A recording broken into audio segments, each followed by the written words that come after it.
All right. Good morning, good afternoon, good evening, hello, welcome. Hey everybody, Sigurd Chronosecht here, Clockwork Wizard at your service. And today we are playing Final Fantasy XIV, Realm Reborn. And speaking of A Realm Reborn, we are still in the middle of the transition. By transition, I mean the patch quests for the main story. Last where we left off, we were going through a bunch of things.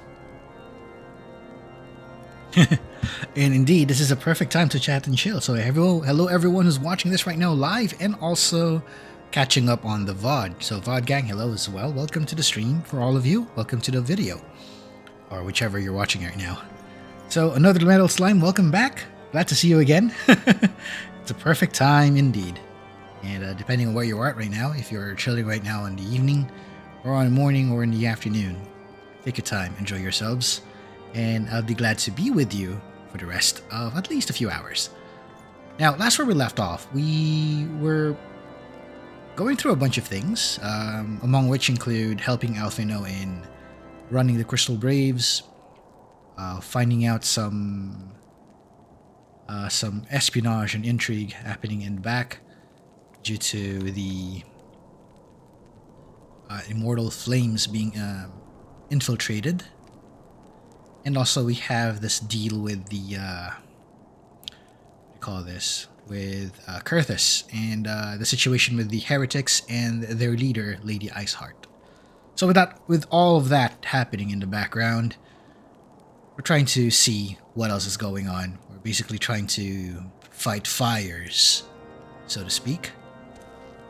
And currently we are inside Kurthus. Although our time here is done here in Camp Dragonhead, I think we should be heading back to our spot in Snowcloak. Because last where we left off, we went to Snowcloak. We stopped some enemies there. Although the problem is we don't know where they're hiding. We don't know where the heretics are hiding, so to speak. So we are going there right now. Although I don't think we are dressed for the weather. And hey Thea, welcome to the stream. We just got started, so glad to have you along. And while we're figuring this out, we just finished Final Fantasy III last week. And to our surprise, we suddenly found ourselves ascending the Crystal Tower, entering the world of darkness and defeating the Cloud of Darkness. And also the one who started the whole thing, Xande.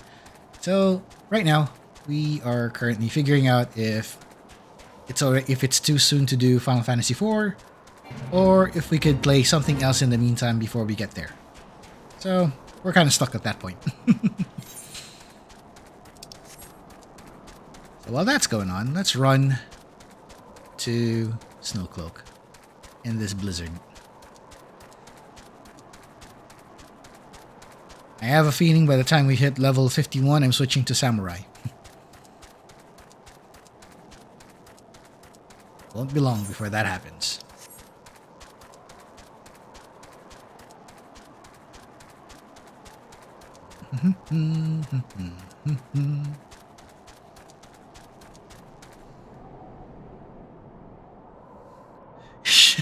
And hey Elk, welcome to the stream. Hello. Played a waifu. What? Played a waifu. Oh no. Yeah. We'll get to that. We'll get to the waifu games soon.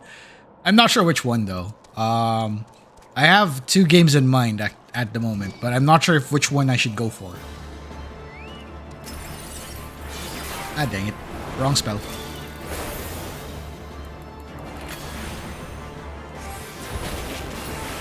Okay, Annie is good. FF4 is a classic, so ridiculous plot, but it's a classic. I agree, because I played through it before, and I want to play through it again.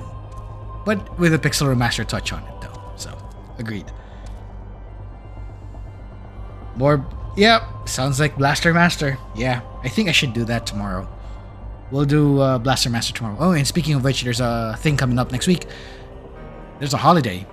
And I think for some of you, it's an obvious what that holiday is. I think it's for some of you might know of the Holy Week. You have Good Friday, Black Saturday, and Easter Sunday coming up. For me, that's also the case because we got a holiday on that one. So high chance I'll be able to do something and see what I can make of with the 3 days I have available from work. And lacking superstitions, hello, welcome to the stream. All hail the Master Diviner, Lord Sigurd Chronosecht, Master of Time and Space, Vanquisher of Chaos, Sword of the Wild Rose Rebellion, Knight of Onions, Chosen of the Crystals, and Lord of the Wife. Okay, it's growing. Oh my lord, that title is growing longer and longer.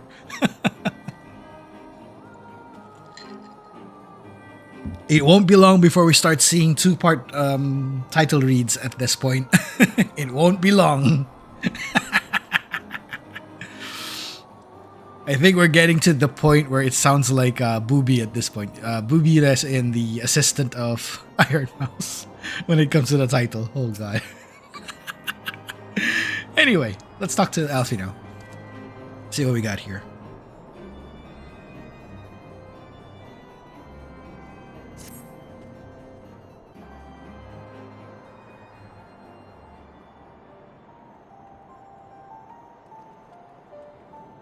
Oh, she's dressed up. Antecedent. You've come to us straight from the archives of House Vartom. I trust your time there proved fruitful. With that it had. Oriange and I scoured countless texts, but what we found was of questionable veracity. Accounts of Shiva's life and deeds are sparse and contradictory, only agreeing upon one point. She laid down with a dragon, the gravest of all sins according to the Ishgardian faith. Oh no. Are we saying Saint Shiva is a bard? That's a D&D joke, I have a feeling. I have a feeling all of you folks would know this. Anyway. Yet in the eyes of Iceheart's followers, this was a holy act, the blessed union of man and dragon. How such a thing would be possible is quite another question. Suffice it to say, I very much doubt that we will find a useful answer in the archives of House Vartom. Much knowledge has been lost over the centuries, though in this case, one wonders if it is by circumstance or by design. You said that Iceheart took a moment to plead her case prior to escaping, did you not? I think so, yeah. Viewed without prejudice. Most would agree that bringing an end to an endless war serves the greater good. I think Sir Aymeric might take issue with her methods.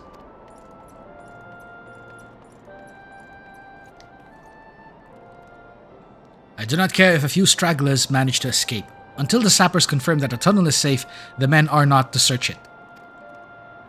Yes, Lord Commander.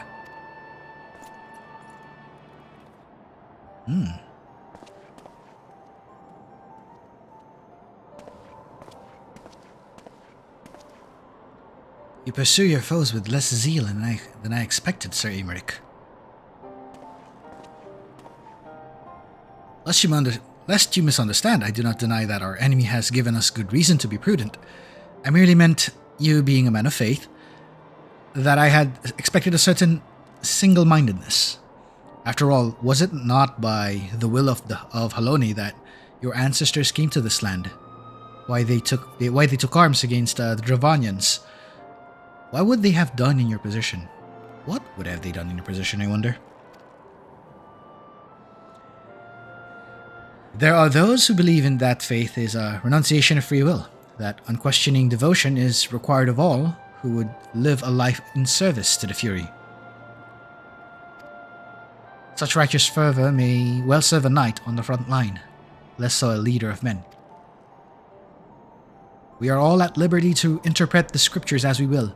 I choose to believe that the Fury would value the lives of her followers over the deaths of her enemies.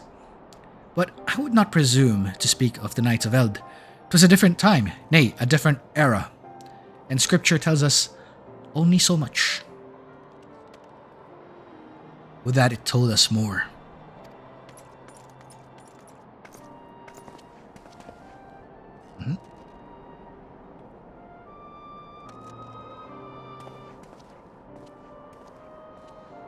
Also, I see everybody's here. Ho, ho, ho. Hey, Solaire, welcome.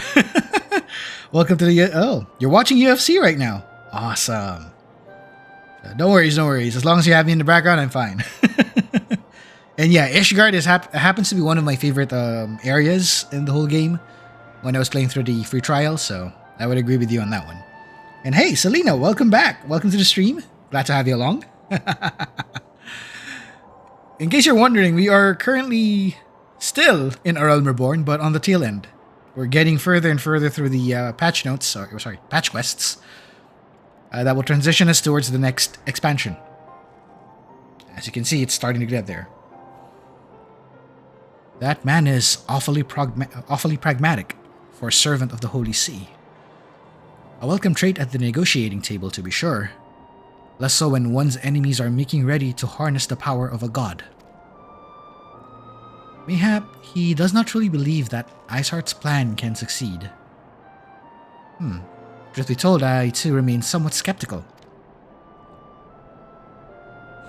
Shiva was real, a living, breathing woman. Of that there can be no doubt. In this respect, she differs from every other figure to have been summoned, each of whom was worshipped as a god. That sole exception being good King Mogulmog XII. The myth made manifest in response to the fervent supplications of the Muggles Guard.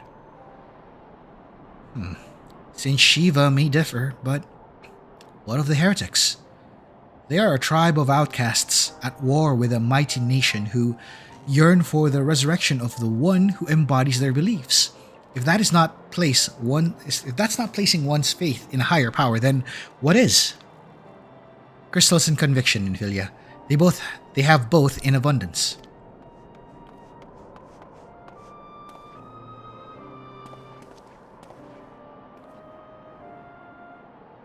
Can that truly be all that is required?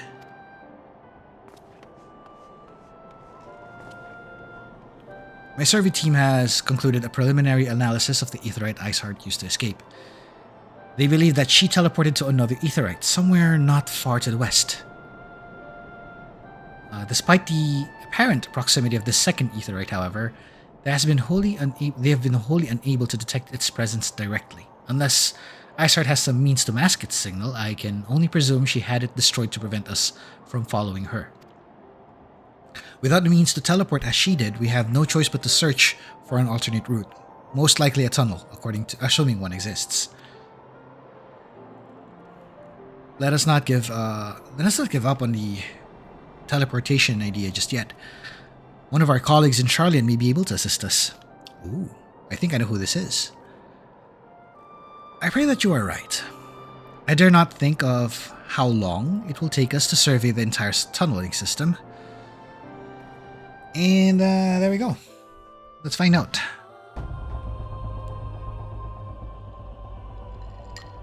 While Minfilia looks into our Aetheryte problem, I would like to request your assistance with another matter. Okay, what do you want from us now?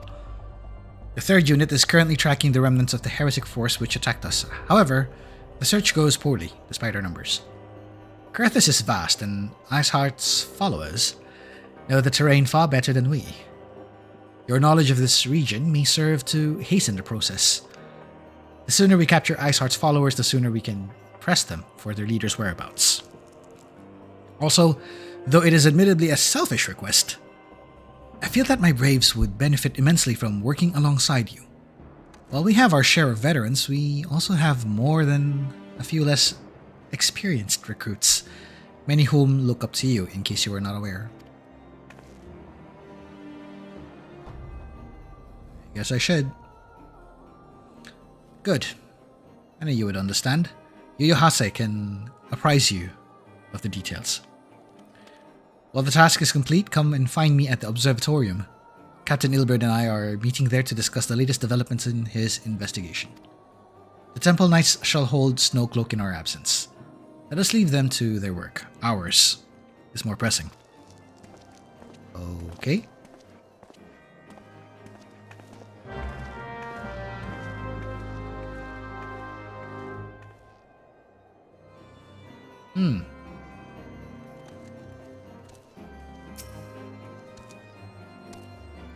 There you are, Sigurd.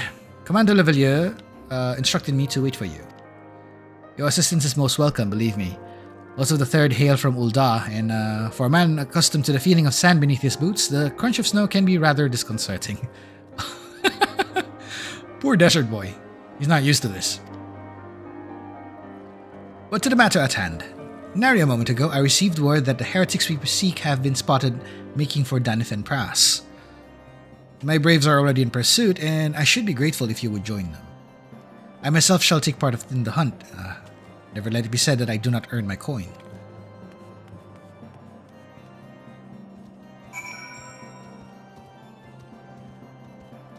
Hold on.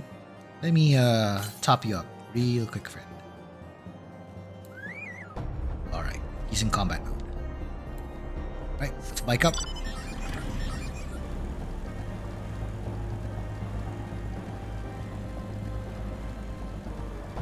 And so how is everybody's week going? Because mine has been rather busy. There have been a few counts of taking overtime, but for a good reason. You know, sometimes you have to use the extra hours to earn more. Although, due to some situations right now, especially with the economy going on, makes you want to earn extra just to be sure you're comfortable with your current upkeep. Can be rough for most of us.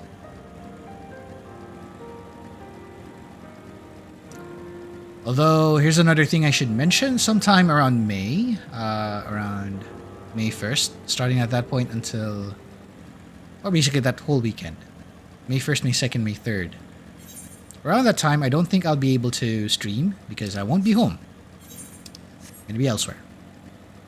During the time, I'm going to let you know if in case there's going to be anything else I have in mind. But I don't think I'm going to be streaming at that week. For the first week of May. Worry not, however, since most likely I'll be back to stream again right after.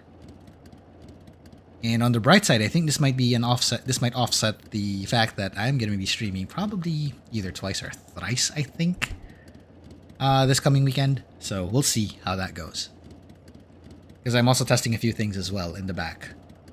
So hopefully the plan I was working on would come to fruition and have probably something different from the usual that you see right now on stream. So we might have something different, something that you might have seen before on Elk's channel. If you remember that TTRPG collab, we might have another one, but I'm still figuring something out. Hopefully this pays off. But for now, let's enjoy ourselves and have fun with the game.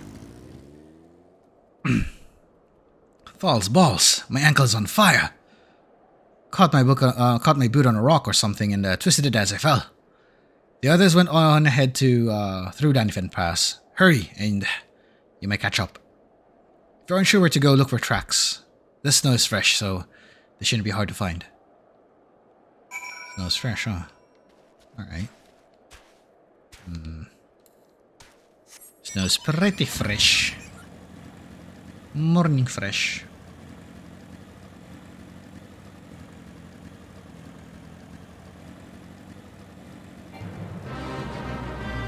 I don't think I can solo that, so no, I won't do that.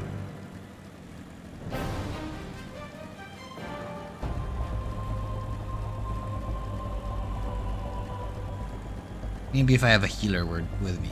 That might be a different story, but my DPS might not be enough. Okay, we're going through the pass, going through the cave, and here it is. Down there. Well, perfect timing because I'll be going to Tanzania. What the? Wow, Solaire. Mount Kilimanjaro. Wow. That's nice. Travel time. Indeed, travel time. You're going to take advantage of the vacations, you know? Your paid time offs. Got to take advantage of those. We got some fresh prints here. Southeast. So not that far. Time to get to use real PTOs. Correct. So for those working, I think you might enjoy this particular benefit. Hopefully your work Your workplaces allow you to use them properly.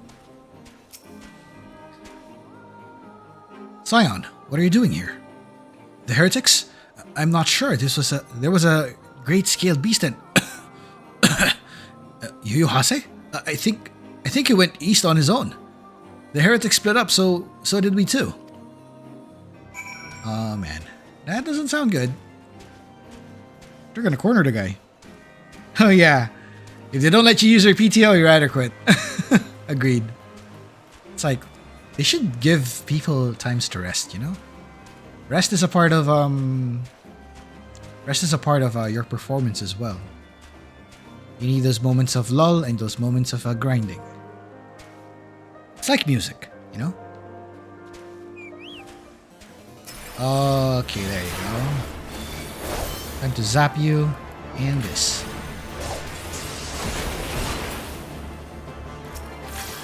Hello there.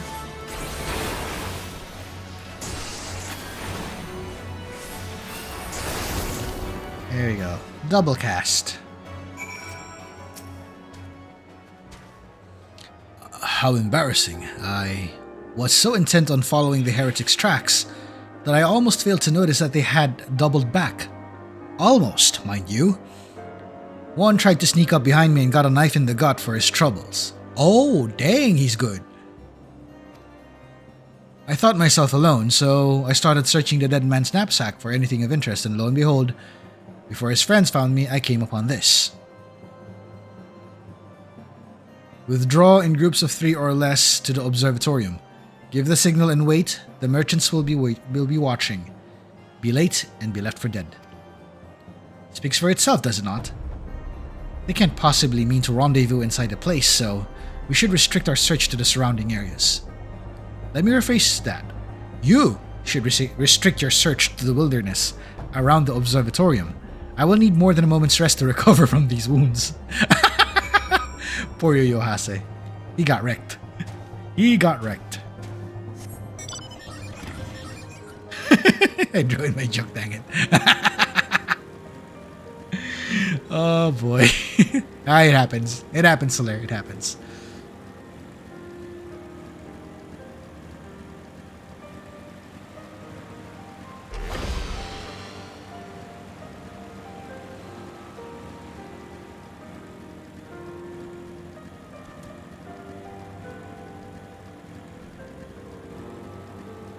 Okay, so that means it's over here then.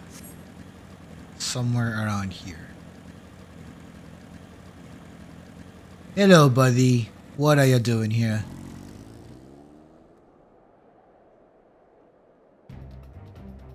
I am through with listening with your excuses. We leave now. How?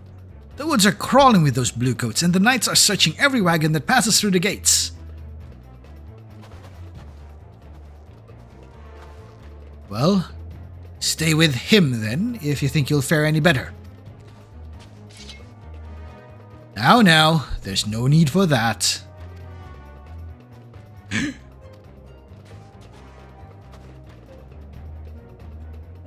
There are places like this in my homeland. Sacred snow-capped peaks where blood must not be shed. Yet your lands ever thirst for the blood of the fallen, and by your deeds, it has drunk deep.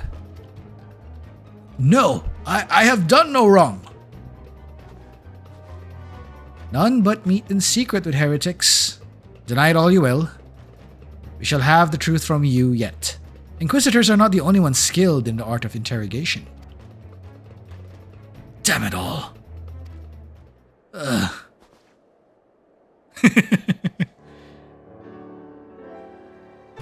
Fancy meeting you here, Sigurd. I presume your work with the Third brought you hither.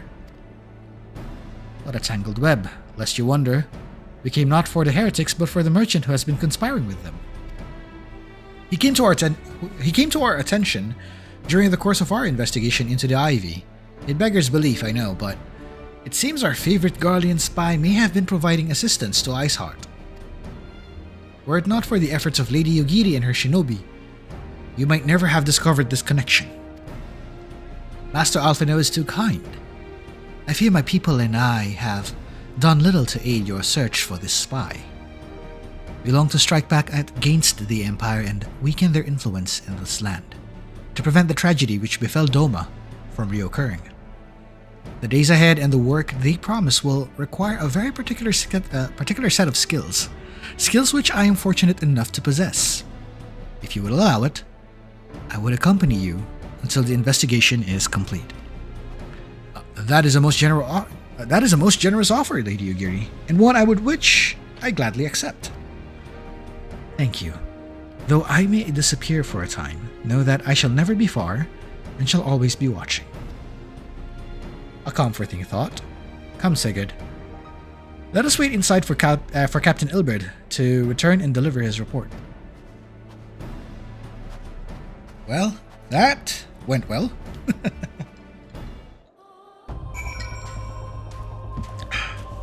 Let's go inside.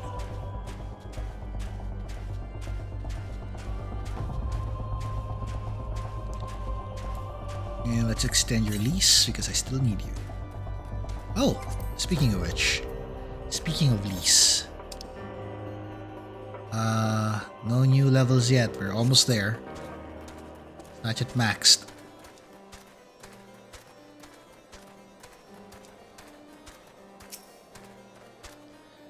Captain Ilberd seemed confident that the merchant's resolve would swiftly crumble when pressed. If so, we should have new information ere long. As to whether it would bring us any closer to learning the Ivy's identity, I would rather not say. Given our adversary's cunning, I shall consider us fortunate if we are spared another wild dodo chase. The gods know we have more than enough to occupy our time as it is. Whew! Oh boy! Okay, there we go. New outfits.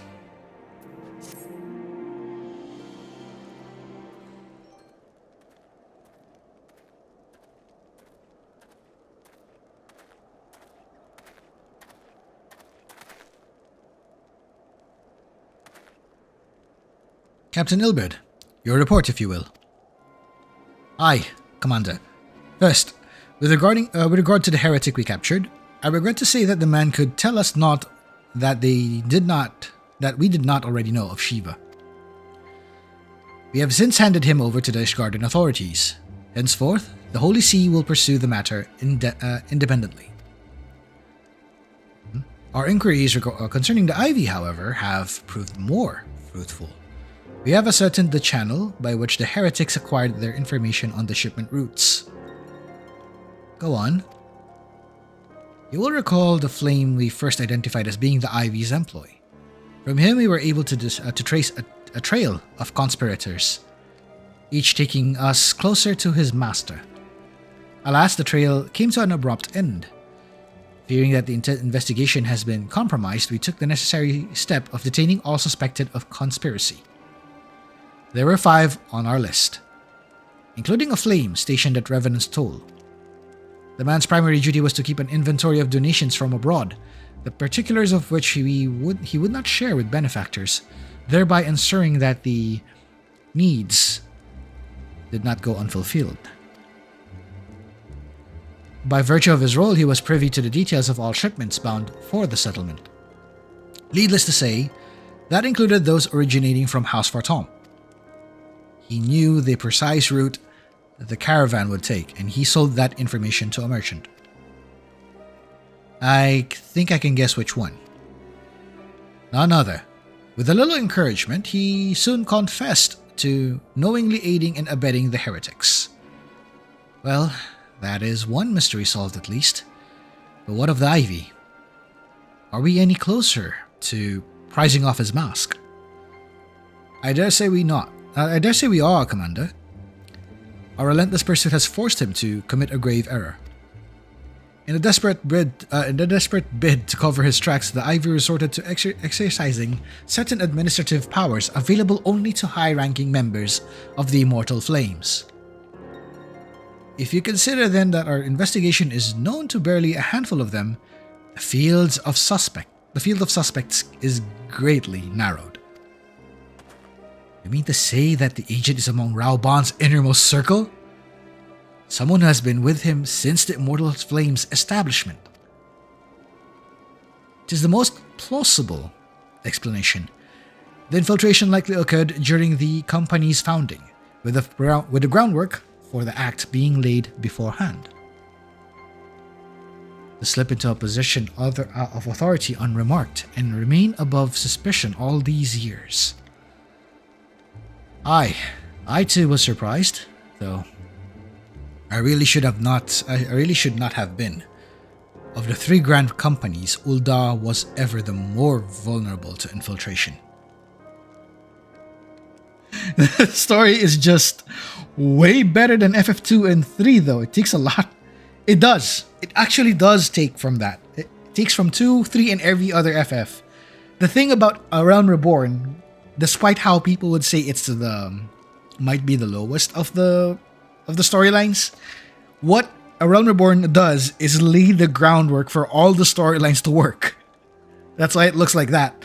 It seems scattered all over the place, but let it take its time, let it build, and it's gonna take you to all of these storylines. And you're gonna get surprised at all those payoffs that are showing up each part because they took the time to lay the groundwork. So I appreciate this particular portion, to be honest. People will be sleeping on ARR, but I'm telling you, if you have the patience, don't skip ARR. Play through it. Enjoy it. You'll thank me later.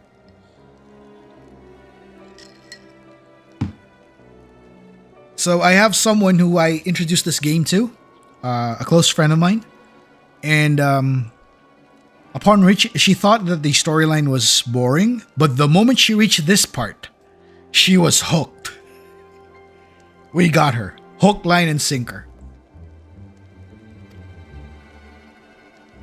Both Limsa Luminsa and Gridania have long-standing armed forces that lent themselves well to the formation of the Maelstrom and the Order of the Twin Adder.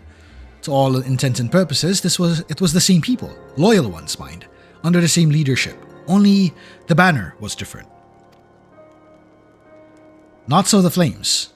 Ul'dah's military was made up of disparate orders, most of them which were glorified mercenary companies that answered only to their own paymasters. Yes, you can still enjoy it somehow. A Realm Reborn, yes, you can still enjoy the plotlines of A Realm Reborn. I'm not sure about the original 1.0 though. But the influences of 1.0 is actually scattered throughout the game, and they're starting to like introduce it or reveal it in later portions if memory serves. As for like the part about the opening cinematic, if you remember this one, I think you might have seen it from the very first episode that we did, very first stream we did for FF14. That portion, that plotline was answered in a raid. It's an 8-man raid, but its difficulty rivals those of the Savage raids that already came up recently.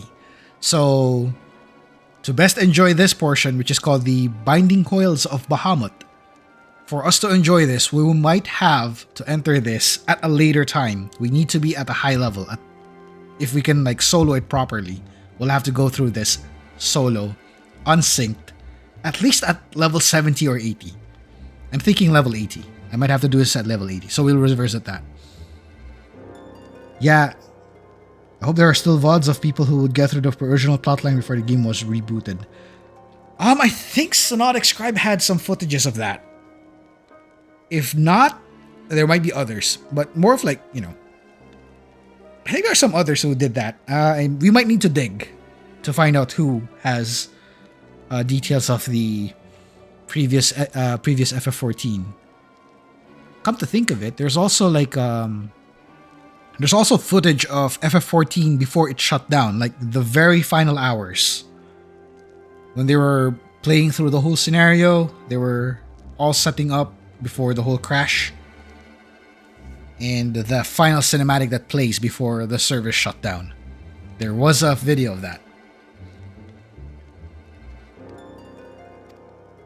Hardly an ideal environment in which to establish something as high-minded as a grand company.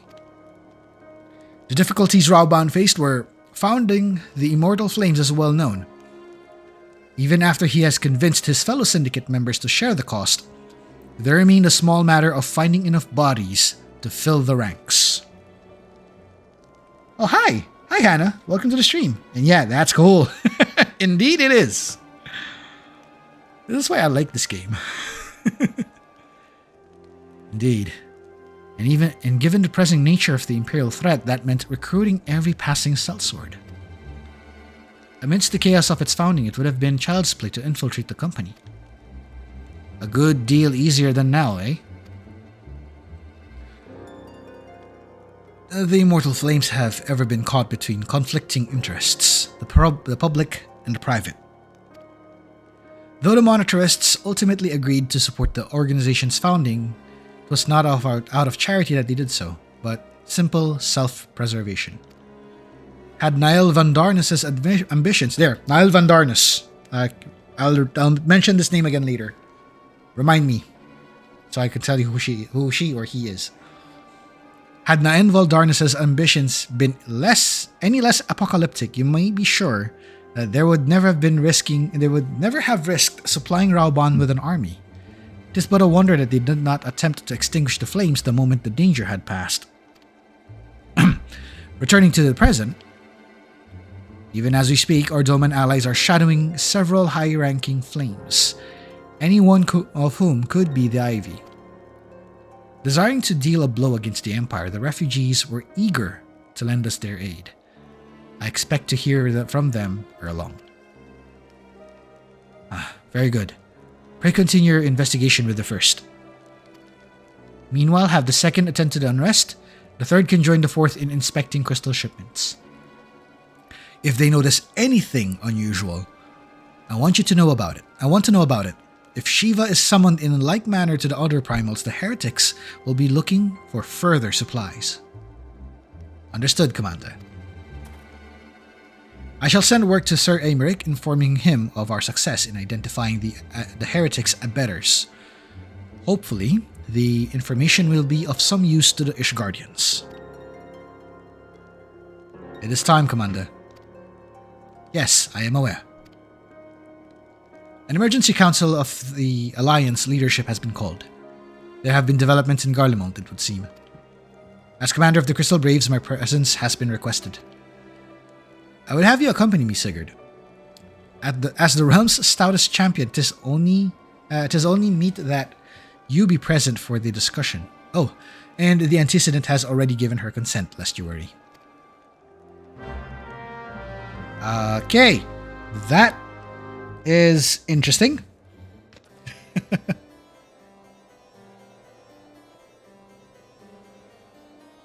So even the council. All right. Like me, you are doubtless eager to conclude our business with Iceheart, but until another path to her sanctum is found, she will remain beyond our reach. Minfilia and the Archons are sparing no effort to secure an alternate route. Until such time as they succeed, I suggest we give some thought to the realm's other problems. I shall go on ahead to Gridania in readiness for the coming council. Meet me at Nofika's altar, and we shall make our way to the Lotus Stand together. And there we go.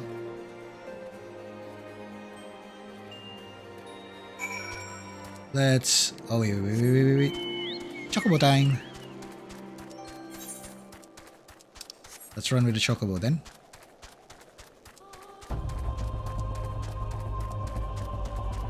So speaking of which, there was a question I was about to pose earlier, but I kind of forgot what to say.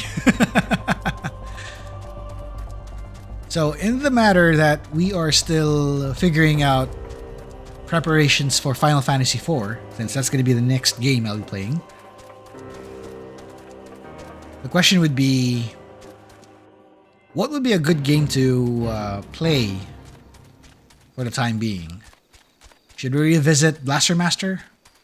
In this case, we're going to go Blaster Master 02. Should we play...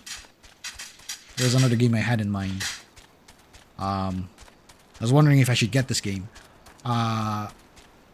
It's a guilty pleasure of a game, to be honest. It's a really solid game, but as they would have mentioned it, it's a... It's a sort of a waifu game, in a sense. Kind of hard to explain this one, but it's a game that I would say it's solid, but the original franchise it belongs to may cause some raised eyebrows. I'm talking about none other than Galgardians. So they came up with 2 games. One is the Galgardians Demon Purge, the first one, which is really nice. I was planning to play that. I'm still procuring the second one, which is Servants of the Dark, but I currently don't have it installed yet, so that might be the next one I'll get. But I'm thinking if I should play that on stream or I should play that off stream instead, and I'll just play it on my own and pick a different game. I don't know. There's also though the idea of playing something like probably continue to Dragon Marked for Death, I guess, might be another one. Or maybe just pick up a Metroidvania for once. Like, instead of something that's a full-on classic style game, like that's a point A to point B, let's go Metroidvania for once. But which Metroidvania to go for? That's still a question. Oh, Galgardians 2 is amazing. Indeed. I saw the gameplay. It's like, oh, I love it. And I played part 1 already, but I'd like to re-experience it with all of you. I want to see what your thoughts are on that one. I'm still testing out 2, but I'm gonna get the Steam version soon for that one. So maybe that's something I'm thinking about if we could play it while resting up on Pixel Remaster. Another one I'm thinking on is if we should pick up a Mega Man game as well, but that's gonna be way later. Way later. So, yeah. And I'm thinking of like restarting one of the runs for Dragon Marked for Death, and I think I might have to start that from the very beginning, because I kind of want to try a different class on that one, if not basically redo everything on the first. Anyway, let's see what happened here. My thanks for coming, Sigurd. When you're ready, speak with the conjurer yonder. She will show us to the Lotus Stand. Here we go. There's a lot of options right now for 2D games. And there are some other ones that I just discovered. So we're gonna need to see if we can like go through those instead. But plans are still plans. We're still laying down the groundwork. The Alliance leaders await you at the Lotus Stand. Will you be joining them now? Yes, we're going. Okay, dialogue time.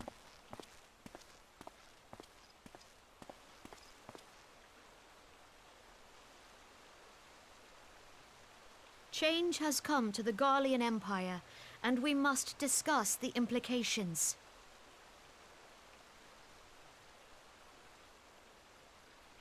The rumors are true, then? The War of Succession is ended? It is. A new emperor reigns in Garlemald. Who?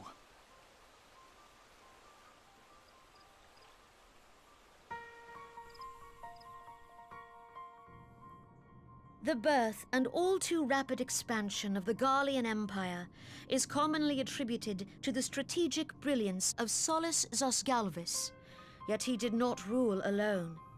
Several members of the royal household also distinguished themselves during his reign.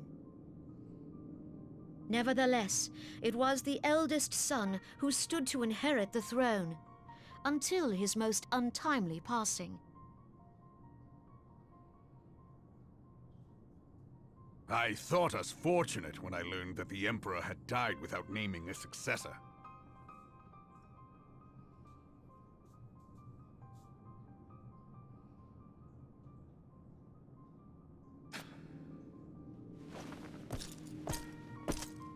Would that the Garlean Empire had died with him.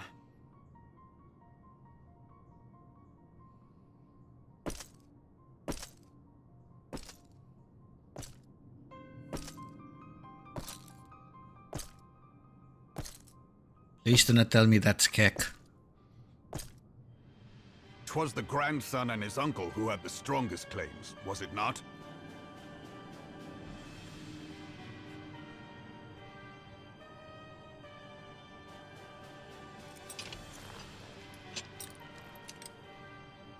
Indeed, yet claims count for little without the power to assert them. High Legatus Varus Ye Galvus is a respected military leader. Not so his uncle.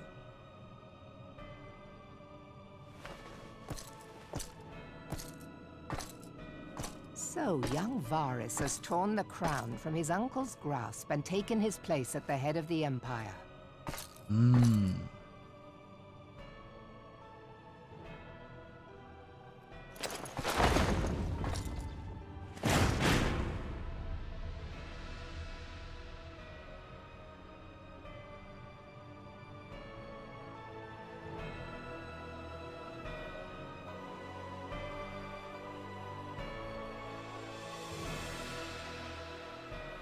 Given the troubled nature of his succession, the new emperor will require time to seal his grip on power. Yet have no doubt but that he shall, for there are none left with strength enough to oppose him.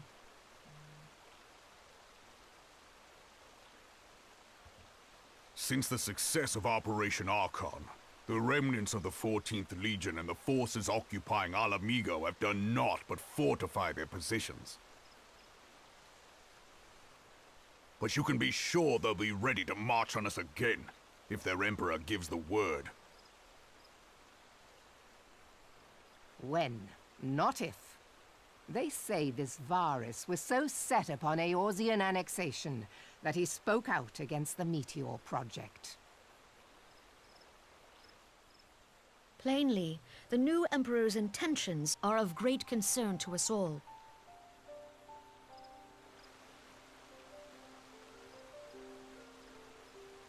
I propose that we set aside the Cartno dispute for the present, and discuss what measures the Alliance might take to prepare for a resumption of hostilities with Garlemald. Moreover, I move that we re-examine the question of how our former allies in Ishgard might be persuaded to retake their place at our side. Could Eorzea but stand as one, 'twould deal a grave blow to our enemies' ambitions.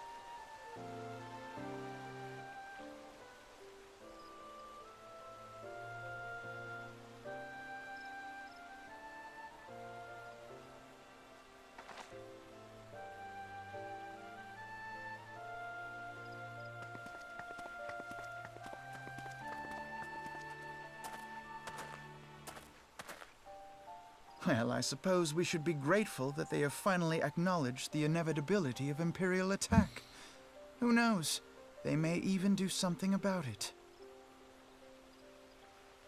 If only the leaders of Ishgard would follow their example and stop hiding behind their gates, praying for the coming storm to pass them by. But that is a discussion for another time. At present, I am more concerned by the fact that the Alliance's mooted preparations will be made known to the Garleans many moons before their coming. So long as the ivy eludes our grasp, no secret is safe.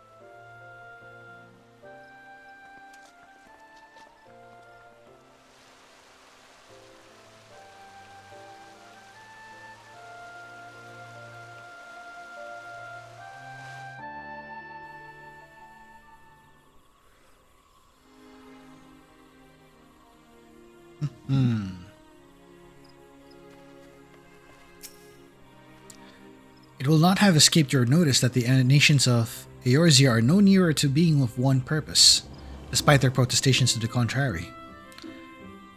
Plainly, the threat of a resurgent Garlemald is not enough to stir them. And the reason for this?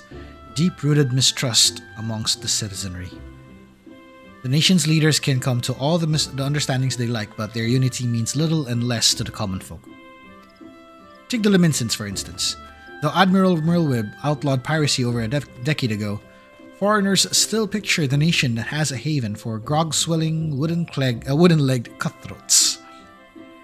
In likewise, the Gridanians are mocked as hermits who talk to trees, and the Uldans scorned as swindlers who worship coin. Not that such sentiments are entirely without grounds, of course. Take that pillar of Uldan society, Telegia Delegi, for example. But that is besides the point. The fact of the matter is, the fact is that people are wary of outsiders whether they have cause to be or not. On that basis, one could argue that the conflict at Cartino is a necessary evil. Each nation has its own warmongering faction that advocates the acquisition of Omega. In order to placate them, we present them something resembling warfare and thereby curb their appetite for full-scale conflict. But enough idle musing. Let us speak for a more pressing matter, the Ivy.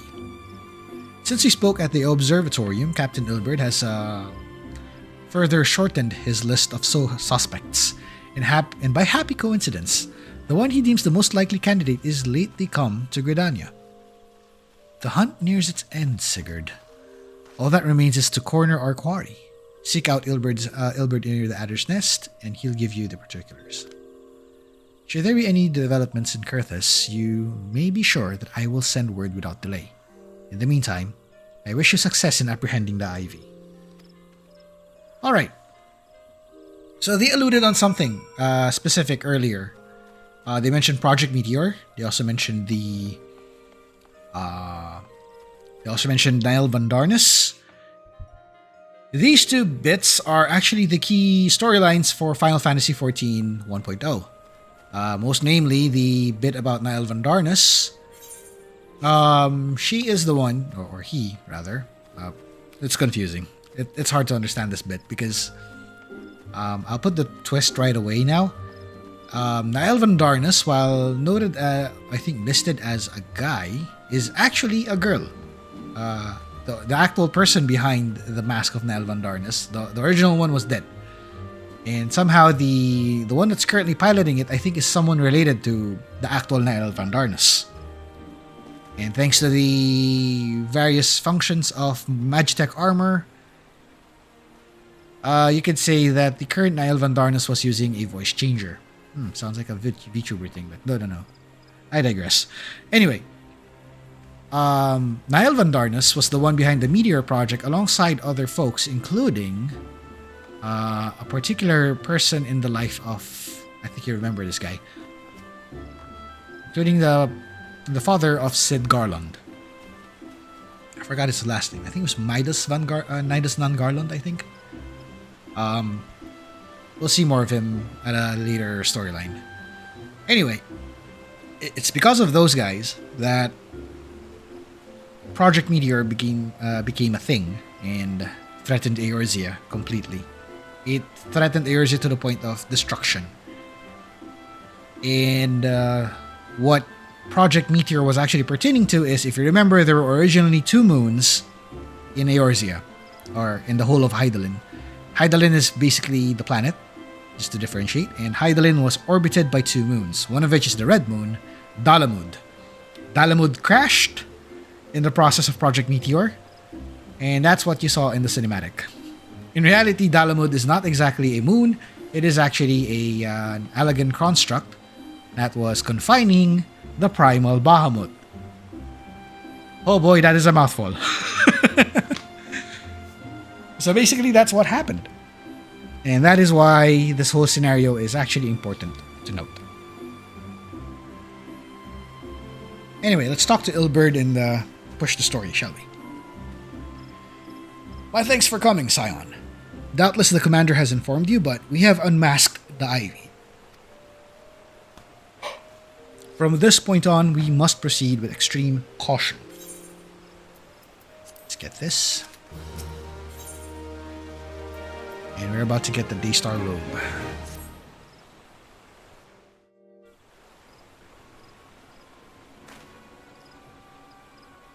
Listen well. The spy we have been seeking all this time is none other than Flame Marshal Eline Royal.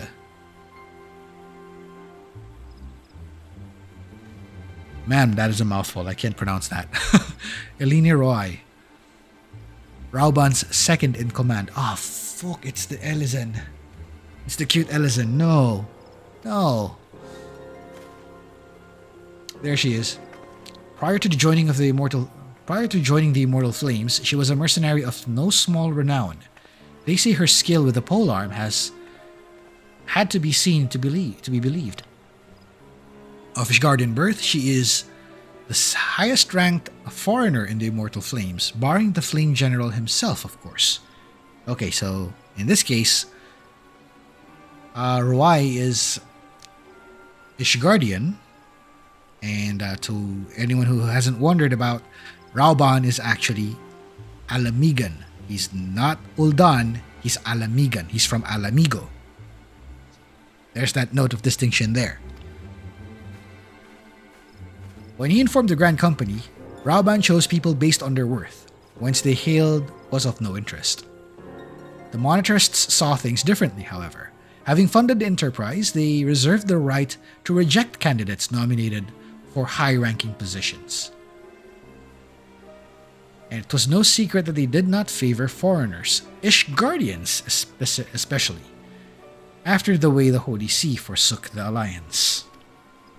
Yet the monetarists did not raise so much a murmur of protest when Roai was appointed to her post. Passing strange, is it not? Could it be that the Ivy had some hold over the monetarists?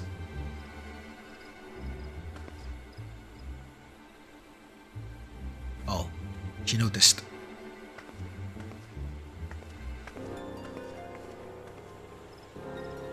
But these revelations are secondary to our mission.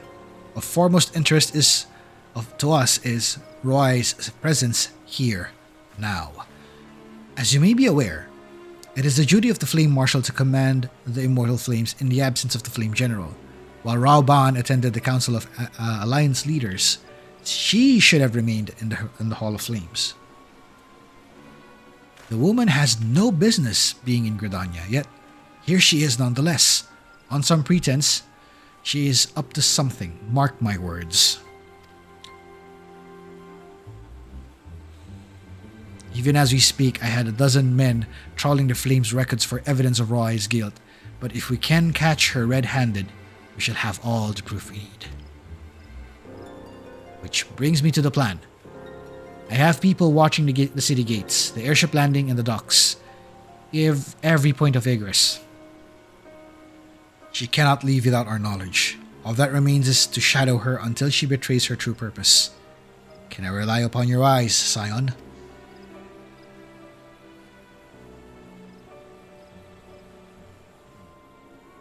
You have my thanks.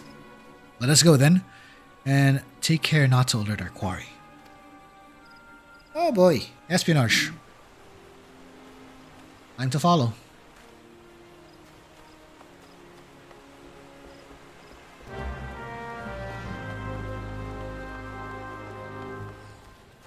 Oh, he's here.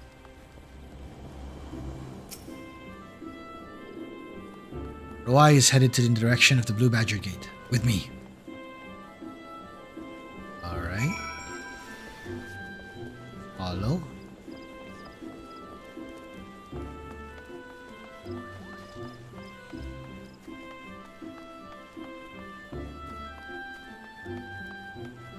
Oh, here? So Roai has entered the Carlan canopy. Meeting someone, perchance. Could it be she means to board an airship? Pray look for her within. If she's not on the upper floor, try the landing area below. One of mine is stationed there, and she may have seen something. Efemi is her name. I shall remain here in case Roai appears. Okay. Trying to corner someone, eh? Need that. Oh. Nope. No new updates on the equipment.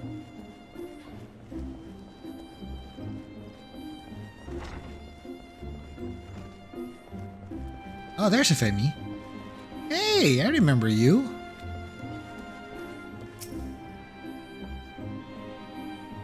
Sigurd Chronosecht. Such an unexpected pleasure. What brings you here? A social visit, you say? How pleasant. No, she did not come this way. I've noted every passenger and none bore any resemblance. Well, do not let me keep you. Hey! Flightless Bird, hello, welcome. Welcome to the stream. Hey, buddy.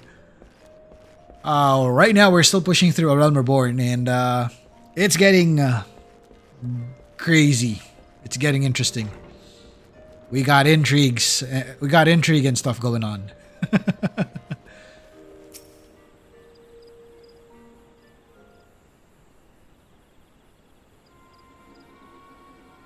Nowhere to be seen, you say? And you are sure she did not board an airship? She did not come back out either. Where in the seven hells could she have gone? The Roost, how could I forget?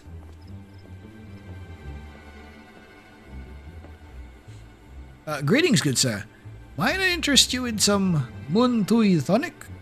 A cup a day in bigger imbues a man with great vigor, if you get my meaning. Perhaps another time, friend.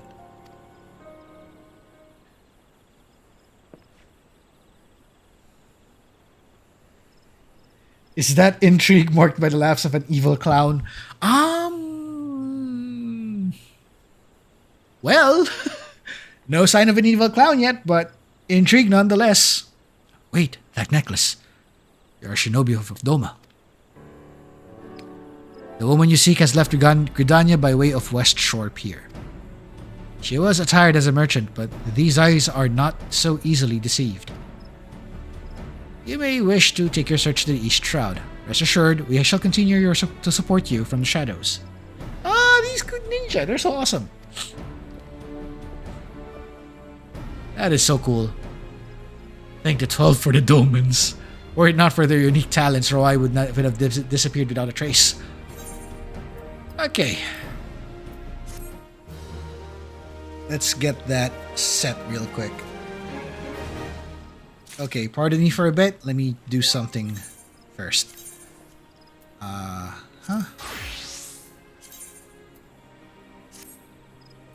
There we go.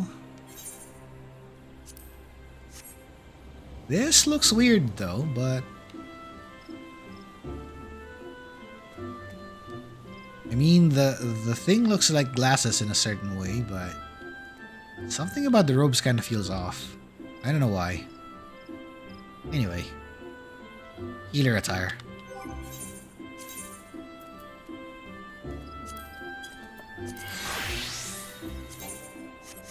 Okay, back to this one then. Okay, time to continue our pursuit. Our hunt leads us to the East Shroud, Scion. I suggest we follow Roai's example and take the ferry from West Shore Pier. You'll doubtlessly wish to make certain preparations. See to them, and while I go on ahead, I shall wait for you at Sweet Bloom Pier. Okay, let's go. How much currency do we... Okay, I'll keep it running.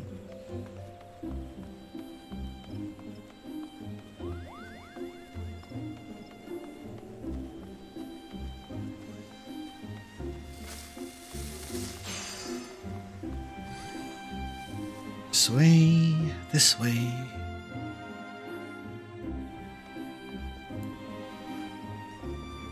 Oh, and just in case you noticed, for those who may have seen this before, our sprint now has a buff. So running for the duration of the sprint buff, of course, gives you the double speed. But once that expires, if you're out of combat, you get this thing called Jog, which is kind of similar to Peloton, which is the buff used for ranged users, but only for ourselves. And this one's a little more permanent until you can use Jog again. It only wears off if you enter a fight.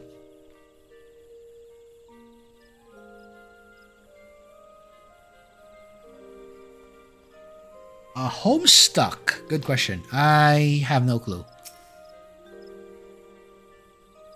Might have heard of it, but not exactly sure.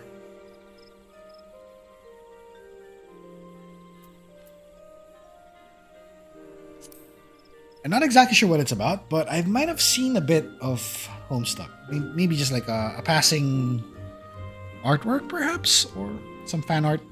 Something like that. Not exactly sure what it's about, but I think some bits about the Zodiac is involved, I guess. Homestuck Day. Oh, that explains. That explains a whole lot. Okay, let's go to Sweet Bloom here. Center. Okay, let's see what Ilberd's up to. Hey, buddy.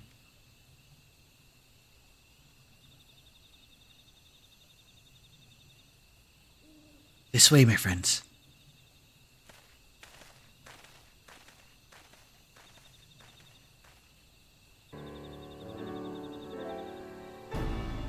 The quarry makes for the Hawthorne hunt. If Roai is truly the one we seek, we can expect that she means to make contact with her Garlean masters there. An explanation is in order. You are no doubt aware that the Garleans have their own method of communicating over great distances. Well, our ingenious friends at Garland Ironworks has provided us with devices which disrupt these communications, and we've installed them around the city gates. In so doing, we have made it difficult for Imperial agents to contact with their masters. Roai would thus have no choice but to rendezvous with her Imperial contact directly. Yet, as a well-known face in the Immortal Flames, she cannot move about Thanalan without being recognized. It will only be a matter of time before someone saw through her disguise. It is for this reason, I believe, that she has chosen the Black Shroud for her clandestine meeting. The Elysian are a common sight here, and her comings and goings are not like to turn any heads. As my scouts tell it, the Garleans have sent agents with a mind to destroy the devices and render such contact unnecessary. Fortunately, our shinobi have thus far been successful in rebuffing these efforts. Wow, they're so good.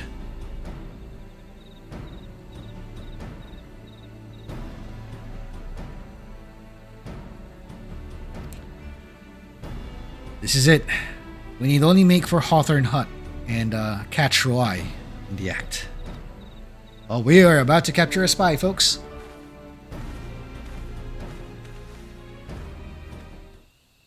So I wonder how long it'll take for us to reach level 51. The moment we do so, we're switching to using a samurai.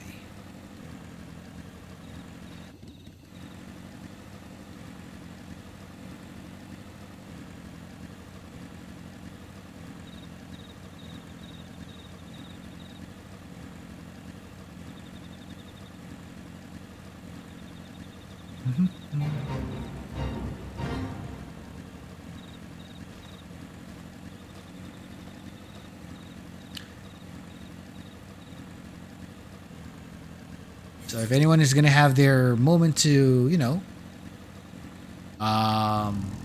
take a holiday next week, what's everyone's plans?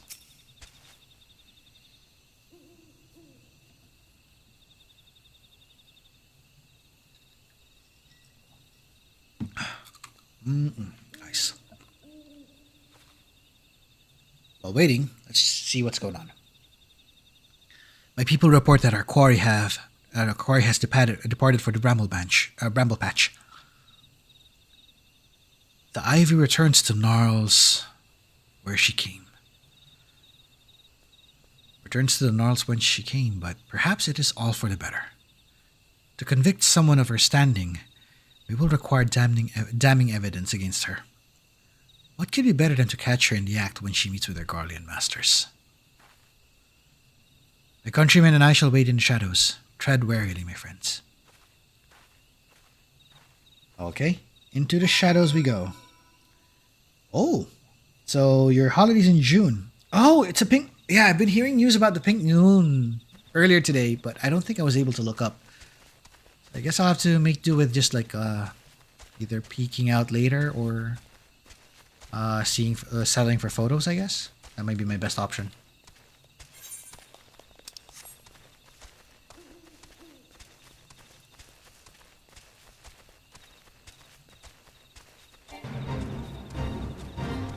Okay.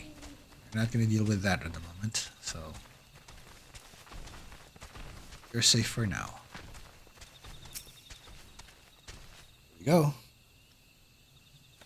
Let's why Easter changes every year. It always follows the next Sunday after the rise of the pink moon. Good note. Good note. Just beyond, Roy is in conversation with an individual clad in the manner of an adventurer, an imperial intermediary, no doubt. Oh no. This is it. With me. Let's go.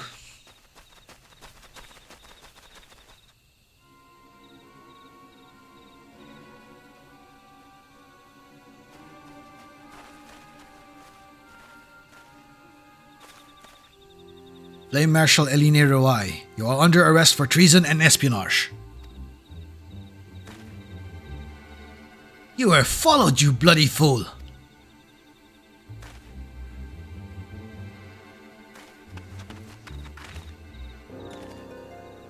Damnation.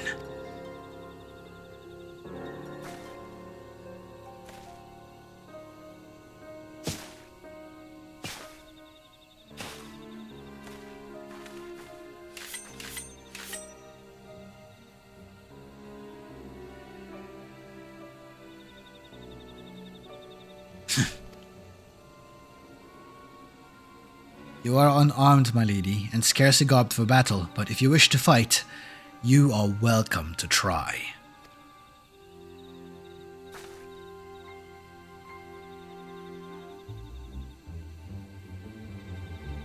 What is the meaning of this, Captain? You would arrest me for strolling in the Twelveswood? When last I looked, this was no crime, and neither was conversing with passing strangers. You would feign ignorance, then? Very well. Now, if you do think of something to say, there will be plenty of time to say that later. Now, come quietly, or I shall make you wish you had.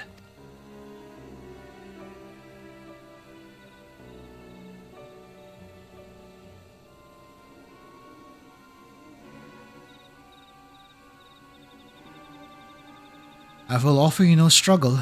After all, I have naught to hide.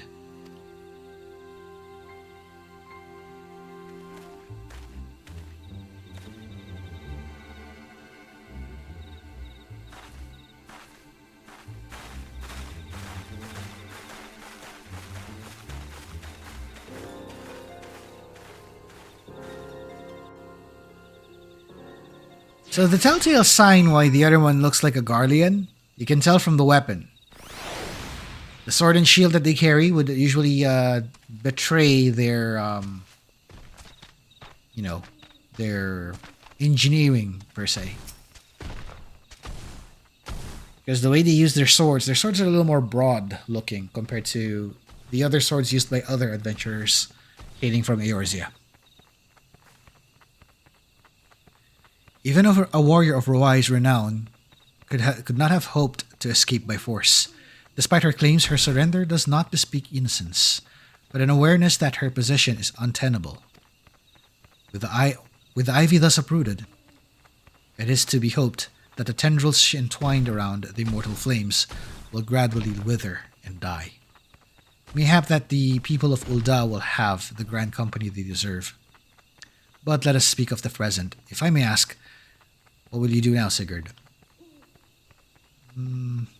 Yeah. So, the Scions seek a way into Iceheart's sanctum. Then I dare say you are eager to return to the Rising Stones. Pray do not let me keep you. Fear not. My countrymen and I tend to the aftermath. You need not waste your talents here. And speaking of talents, have you considered training in the art of shinobi? You have the aptitude for it, I believe, so please give it some thought. Till next time, my friend. So do we take her invitation and become a ninja or what? What do you think? Should we? Should we not? Sounds tempting. Sounds very tempting. Let's go back to Minfilia. Although in this we might need to warp. Hold on. On the bright side, it's still cheap, so let's go. Consciousness. Nin, nin. Sounds like a good idea.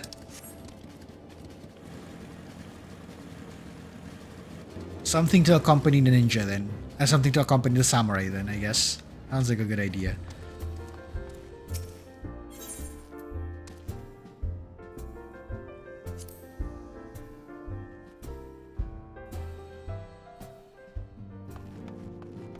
Come to think of it, I'm rather curious about how it's gonna pan once we start leveling it up. But I think I'll start doing that once I get the jobs from Heavensward, so we have 3 jobs to shuffle around. That might be a fun idea to do. Just like get them ready to reach level 50 and such.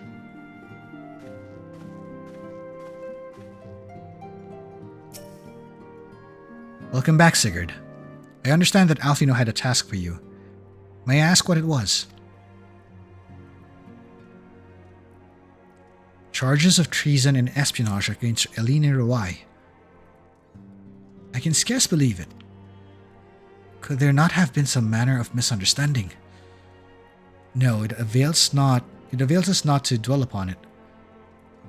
Whatever the truth may be, we must trust to the authorities to uncover it. Let us speak on another matter. I am pleased to report that we have made progress in our efforts to find a way into Iceheart's sanctum. Oh no, it begins.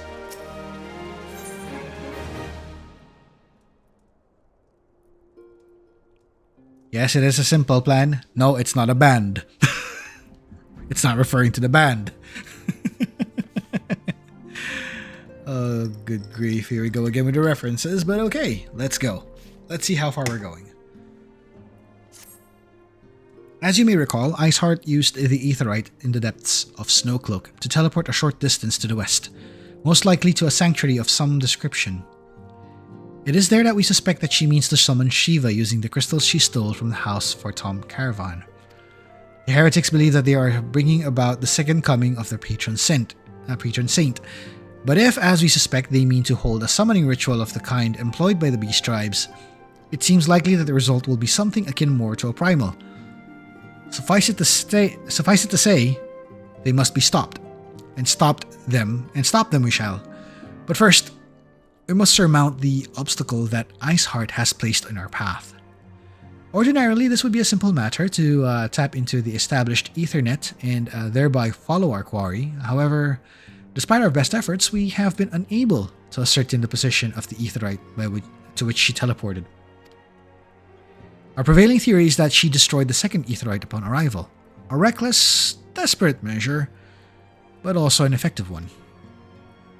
After discussing the matter at length with Oriange, we have concluded that we lack the expertise to develop a solution, which is why we called upon the aid of one who does possess such expertise, a colleague of ours who is currently en route to Revenant's Toll from Charlian. She should be arriving in an hour, in fact. Since you're here, mayhap we could welcome her together. I am certain she would appreciate the gesture. Let us make our way to the northern gates and await her coming. Okay then. Let's do that.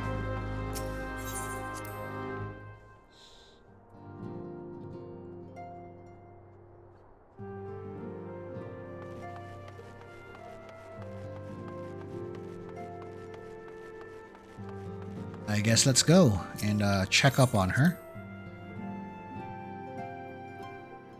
And hey! Hey Kek, hello! Welcome to the stream.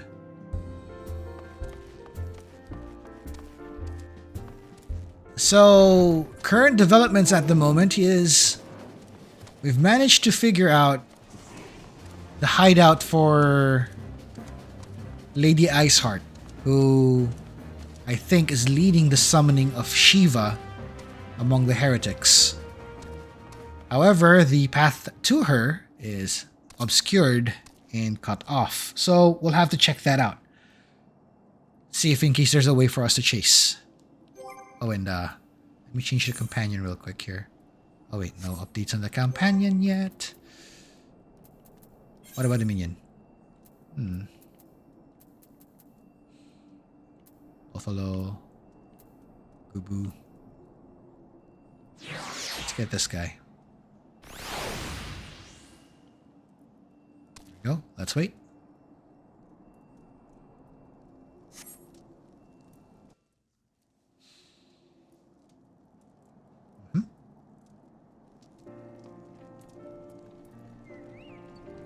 Oh, Chocobo carriage. Oh, there it is.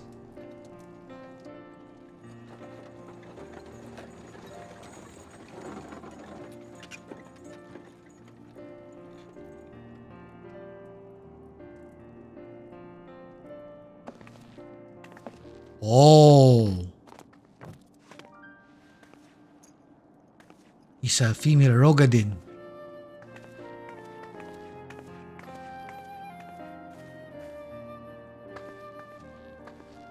Dang, shit all. Am I right?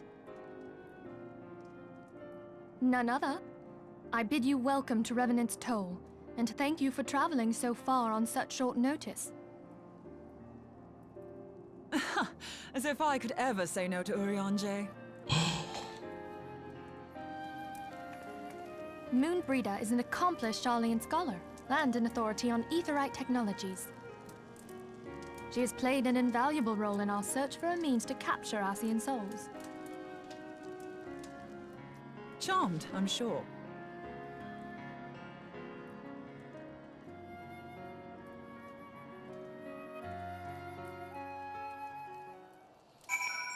Okay, so we got a big tall mommy in the party now. Hoo-hoo. And she came for Urianger of all people. I sense a ship, people. I sense a ship. Let us return to the Rising Stones at once, then. We have much to discuss. Lead the way. And let's get you some nom-noms. There you go.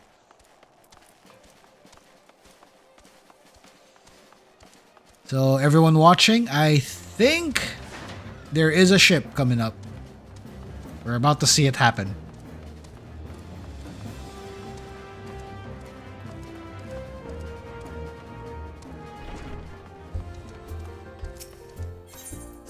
Okay, into the Rising Stones we go, folks. Into the base.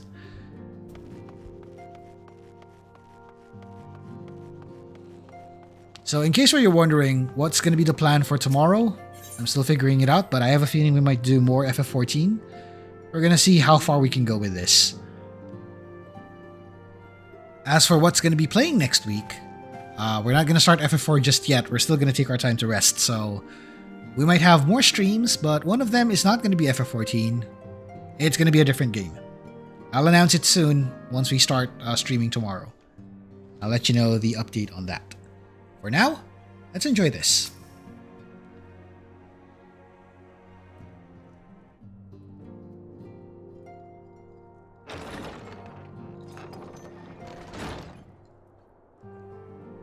Moon! Gods, it's been ages! Oh, longer, sister.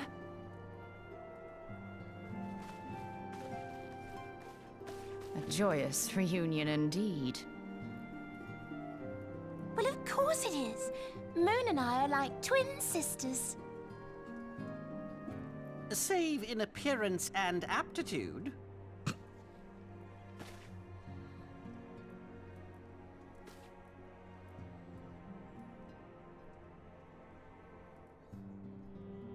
Everyone, if I could have your attention.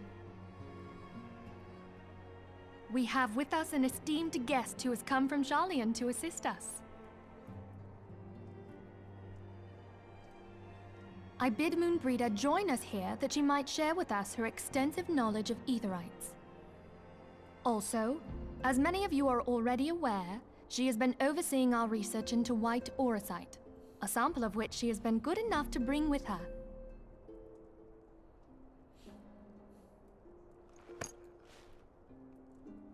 Well, I had to come, didn't I? You'd have to be bloody daft to turn your nose up at a chance like this. Where better to conduct my final tests than a land so steeped in ether you can taste it? 'Tis plain the passage of the years hath done little to dampen thy youthful spirits. And nothing at all to reform thy youthful manner. Uh-oh. Ah! Ah! Oriange, where in the hells have you been hiding? Yo, what? Unhand me.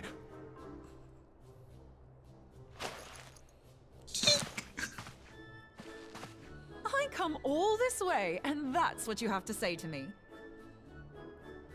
I much preferred when you were pleading with me to drop everything and hurry to your side. What was it you said? None save thee can satisfy this need. Oh no. Go on.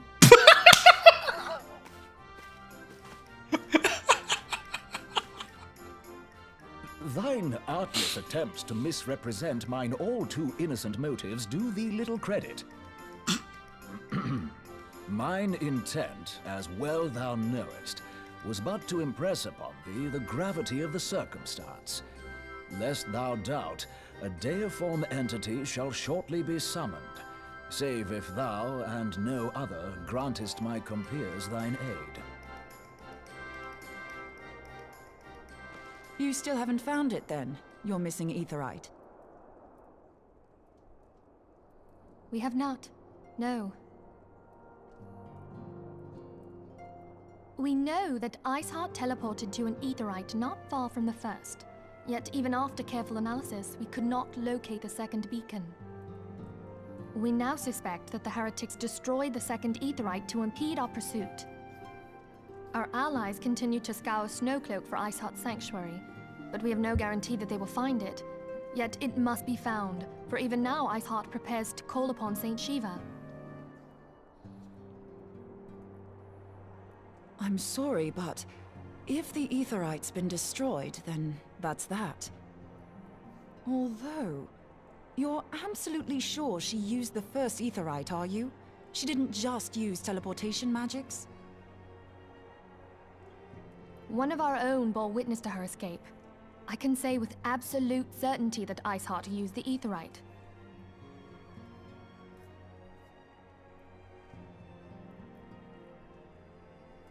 In that case, there might be a way, so long as the ethereal current is still flowing. Truly? How? We use the current to recreate the beacon. As you know, aetherites are a bit like lighthouses. We use them to reconstitute our physical forms when crossing the ethereal sea. Without them, we'd lose all sense of direction and our essence would dissipate. However, we don't rely solely on these beacons. There are currents of ether which flow between them, currents which help guide us to our destination. Now, these currents will gradually dwindle away to nothing if an aetherite is destroyed. But if even a sluggish flow remains, we could theoretically use it to direct a surge of concentrated ether towards the void left by the beacon, and thereby fill it up again. Like opening the floodgates to fill a dry riverbed. Though, correct me if I'm wrong, but would we not need a veritable reservoir of ether? In concert, we might manage to channel a sufficient volume, yet that is not my chief concern. To direct the flow of so great a volume of ether with the requisite precision would be a nigh impossible task in itself. I barely succeeded in facilitating travel to an unattuned beacon. That which you describe sounds considerably more difficult.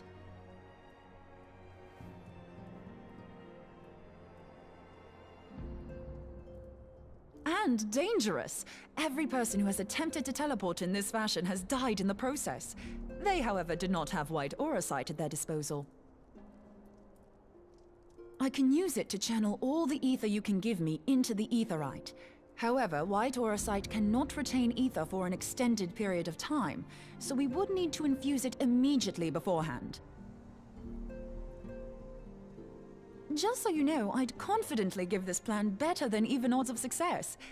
And if the worst comes to worst, your people won't suffer. Though it risk the lives of our best and brightest, we have not the time to seek other options. If the ethereal current still flows, we shall carry out Moonbreeder's plan. That's the spirit. Let's roll the dice.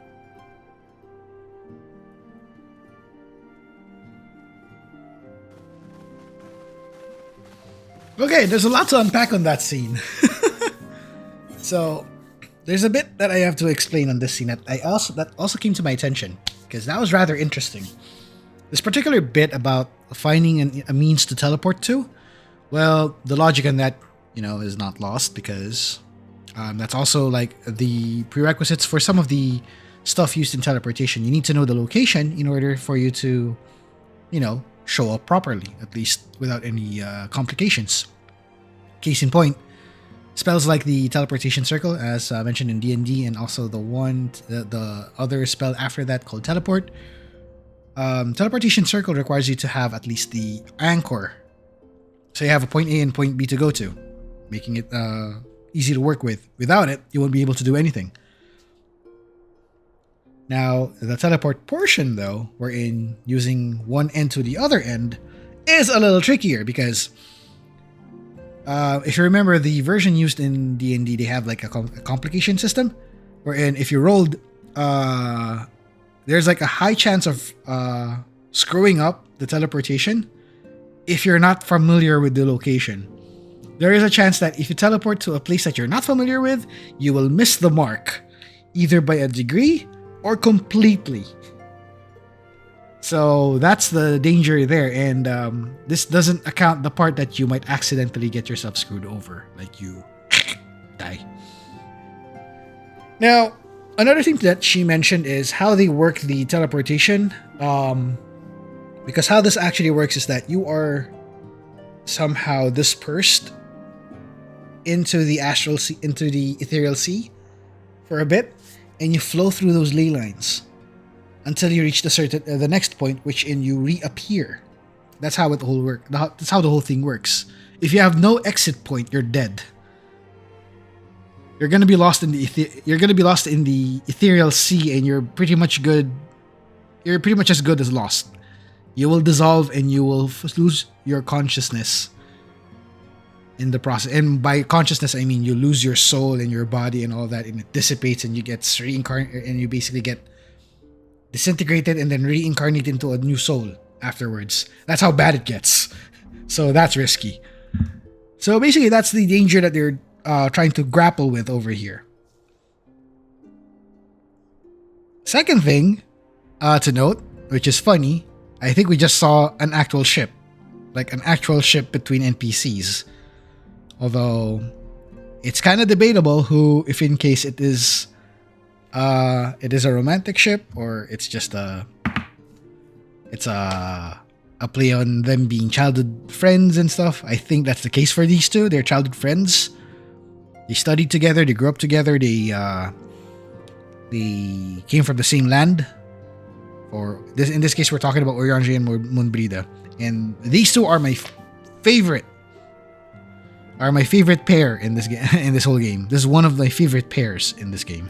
So, pardon me if I'm gushing about it so much. You'll understand why. But anyway, who are these two? So Urianger, if you remember, is the elf or the Elizen that we saw earlier, the one with the one with the goggles and the hood, who usually speaks with flowery English. Moonbreeder is the tall Rogadin female from Sharlayan, dressed in blue. That was her. These two have a history together, by the way. Just to note that. Also, Solaire, that is awesome. I'm looking forward to your stories about this. Please tell me when you get back. So yeah, I'd love to hear from you about this. Let's continue the story and let's see how far we go.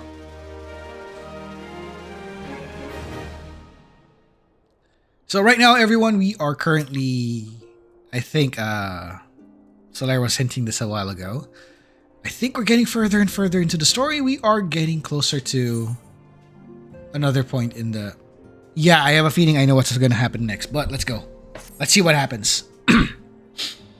By the time we reach level 51 with Red Mage, I am switching to Samurai. Just letting you know, just letting that out. Just letting that out. I have already informed Alphinaud of our plan to recreate the beacon in the manner Munbrida described. He agreed that despite the inherent danger, it represents our only hope of success. He also said that he wished to meet you at Snowcloak before proceeding. I expect you will find him waiting for you there when you arrive. Yeah, I have a feeling we might fight Shiva today, but we'll see. If in case we don't fight her today, we're reserving it for tomorrow. I want you to know that I appreciate everything you have done on our behalf, Sigurd, and that I have faith in you. I have faith you will return to us, as you always have.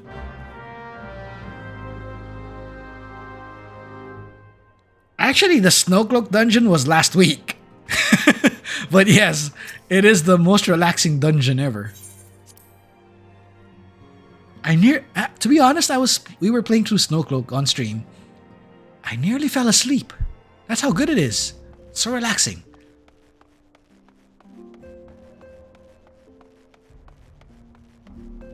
Yeah, agreed. Agreed, Soler. Agreed. It's so relaxing though. I fell asleep in the process. But not that much. Like, there was a moment when I had to pause a bit because my eyes are not keeping up. My consciousness is not keeping up. I think you might have noticed it already, that I kind of paused a bit in my movements. If you watch the VOD, you'll see what I mean.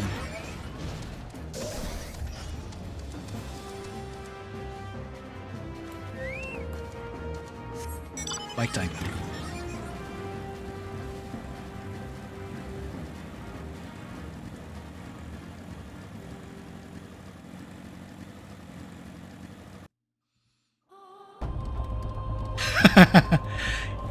Actually, that's one of the songs I'd recommend. There will be more songs of the same style later on, but not exactly in the sense that you will fall asleep in the process, but more of like it's so relaxing that you can also focus with it. I think there's one in Shadowbringers. It's in an area called the Fields of Amber, or I think that's a track. I think that's the title of the track, the Fields of Amber.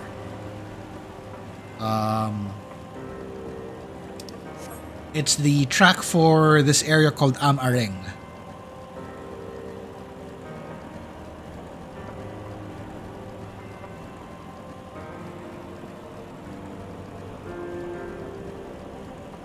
And there's some other cute ones as well on the other sections in the other expansions. I think Heavensward also has one. At least one or two. To my memory. If my memory serves correctly, I think there's like one or two from Heavensward. I'm pretty sure there's a bunch in Stormblood. Shadowbringers also has a bunch. And then there's also the one in I think Endwalker also has one.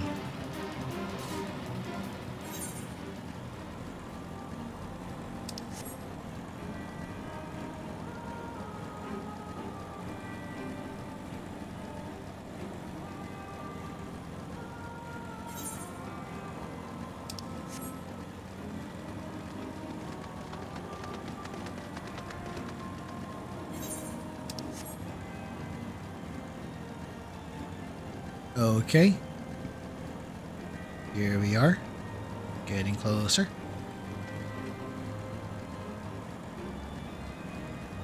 So here's what's gonna happen. If in case we end up opening Shiva tonight, I will attempt to queue as a healer and see if we can like get through the fight that way.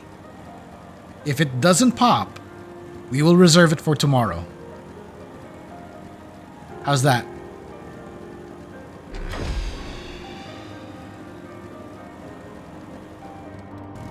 Okay, here we are. Rita's here. Alphinaud's here. Good to see you, Sigurd. I was starting to wonder if you were having second thoughts. Captain Ilberd sends his regards, by the way. He attends to the interrogation of Eline Roy in Ulda, even as we speak. But I shall not distract you from the matter of hand.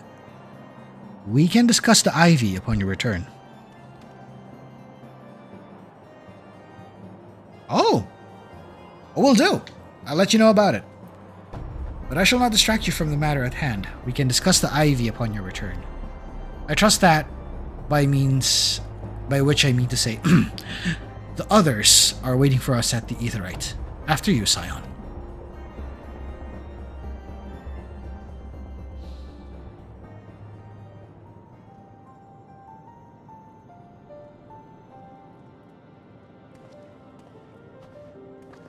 So that's the Aetheryte.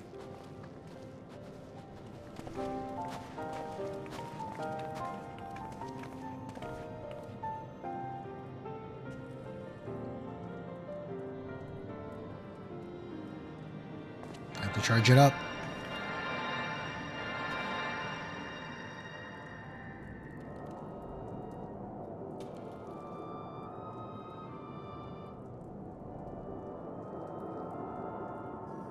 So it's basically an arcane battery then. There, it is ready.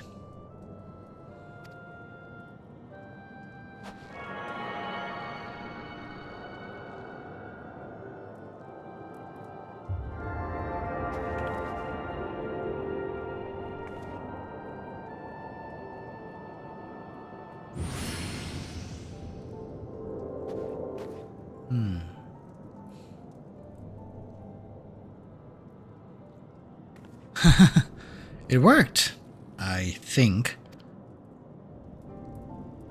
Try attuning to the Aetheryte now. Feel for the current and try to locate the beacon.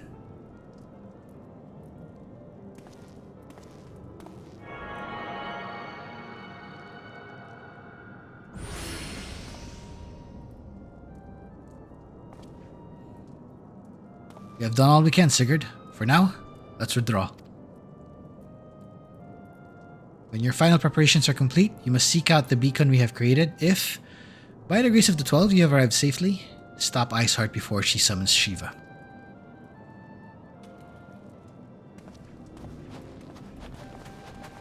Okay, so let's see if I can attempt this.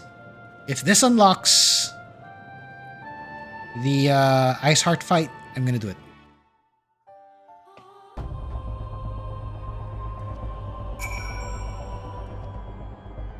We cannot ignore the possibility that our actions have alerted Iceheart to our plans. Should that be the case, she may attempt to hasten the completion of the summoning ritual, and if she succeeds, you will have little choice but to face Shiva in battle. Knowing little of this saint, I cannot say if your strength will suffice, and so I would encourage you to call upon your allies. Some may have reservations about wagering their lives on the success of Moonbreeder's experiment, but others will surely agree that desperate times call for desperate measures. Before you assemble your party, please, pray speak with that knight. I believe he has a message for you from Sir Aymeric. Who? Oh, this guy. Sir Aymeric regrets that he could not be here in person and asks that I read you this letter. Ishgard faces an unprecedented threat, yet in our hour of need, it is not her knights who stand poised to defend her. Sigurd Chronosecht, the warrior of light, savior of Eorzea, your deeds this day shall not be forgotten. Where others would flee, you choose to remain. Where others would falter, you rise to the challenge. Where others would use their gifts for selfish ends, you wield yours in service to a greater cause. May Halone bless you with good fortune and see you safely home. Okay, it is here. This is it, folks. I am now summoning the book. Although I think the clothing has much to be desired. Still the same, Sigurd Chronosecht. Should be able to find me.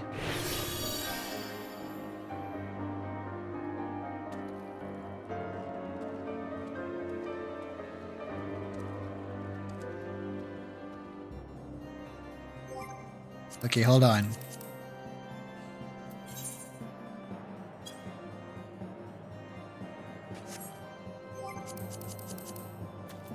Okay, one sec, buddy. One sec.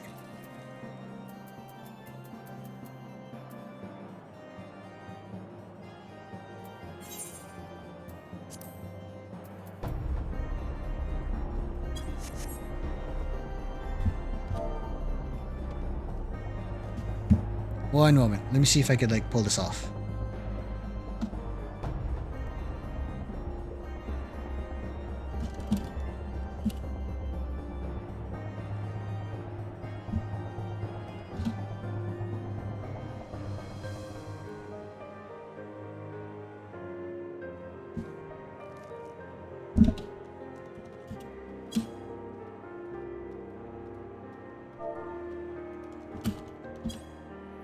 Okay, let's see if that works. Try it again, try it again.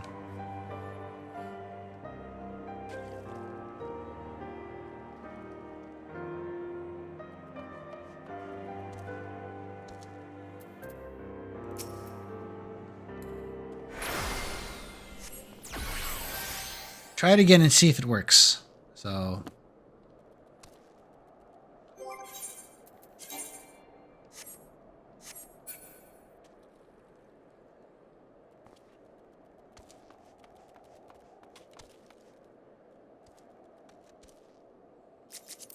Also, while we're at it, let me get some... Let me see if I could change the outfit or stick with this.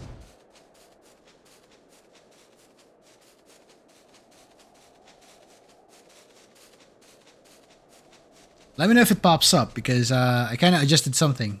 It might...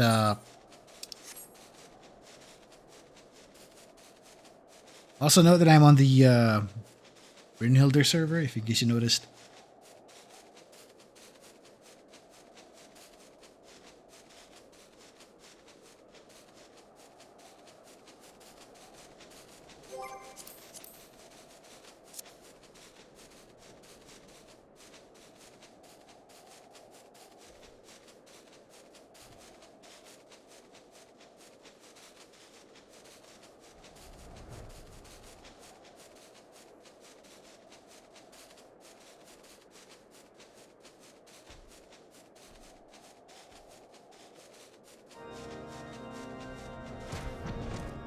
There we go.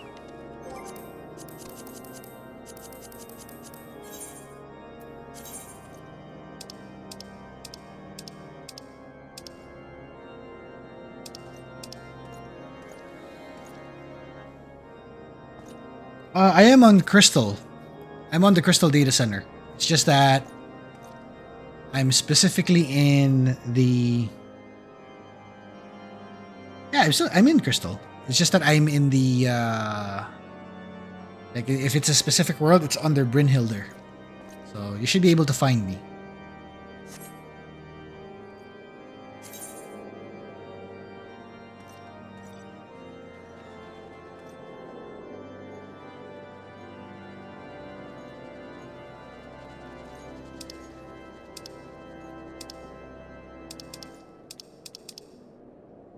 Let's see if I can work with this one. Hold up.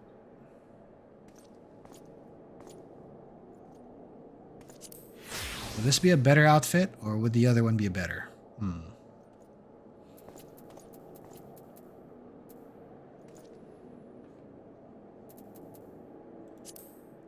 This one or this one?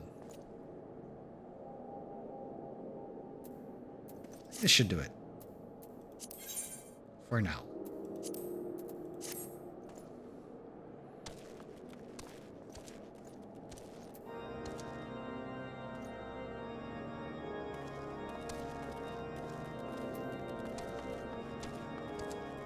Okay, let me know if you're on. So we can get ourselves queued up.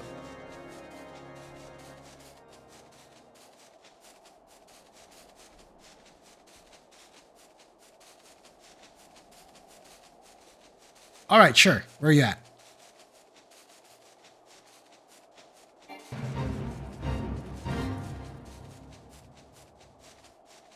Okay, let's try that instead. Let's see if I can pull you up.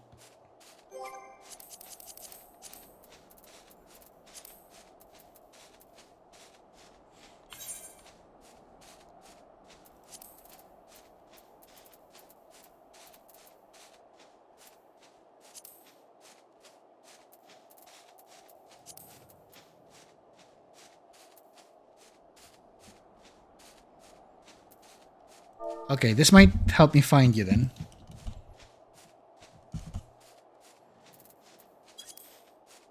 Nope. Not yet.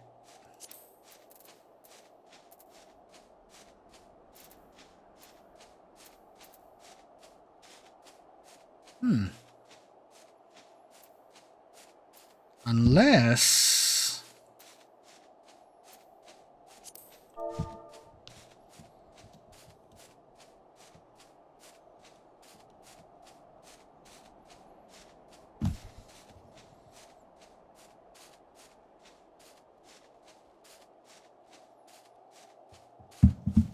Hold on.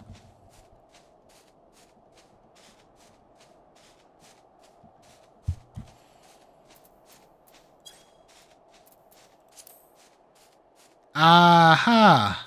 I think this is based on...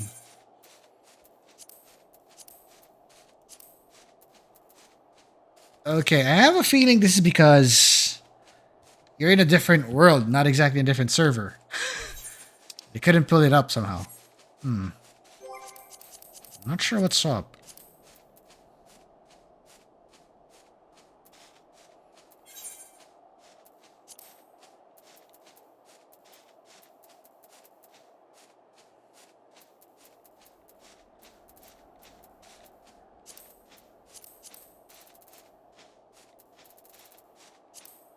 Try it again. Nope. It's all. Uh-huh.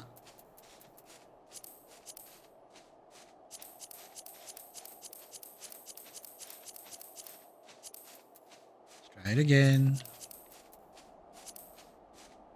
Nothing.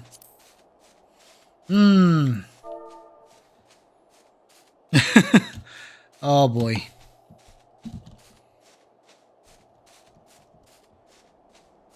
Nope. Unfortunately not.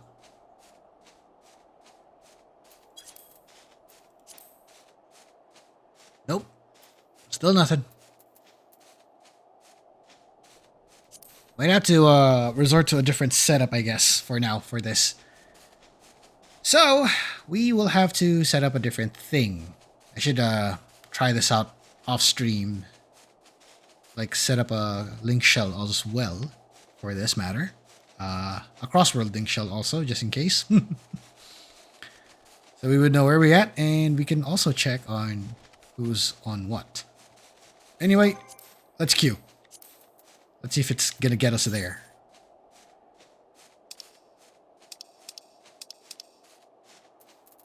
Alright, here we go. Akafa Amphitheater. We're queuing it as a scholar. With our squishy out and ready.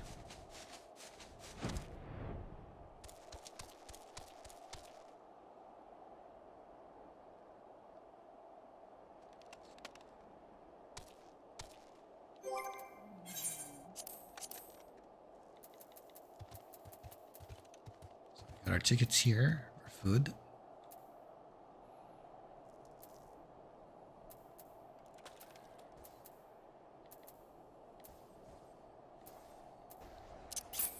Okay, I'm gonna need to eat that just to make sure we got better XP. Okay. Here's still hoping we get through and get our queue going.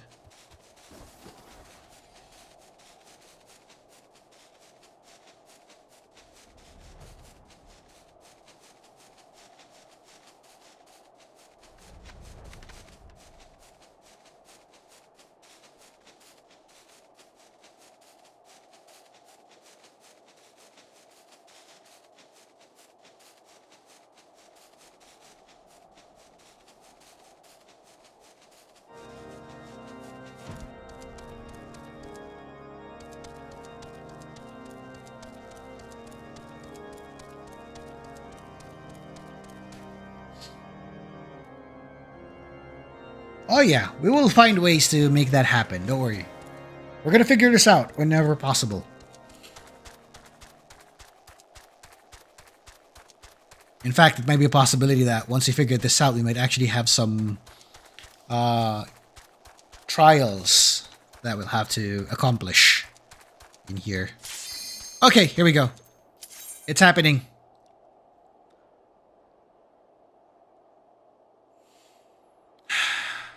It's been a while since I've done some healing, so let's hope I can still do it. I've been DPSing for a good while now.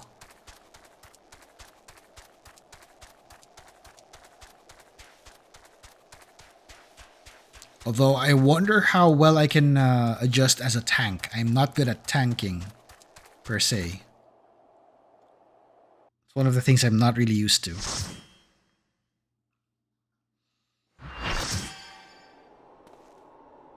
Oh, here we go.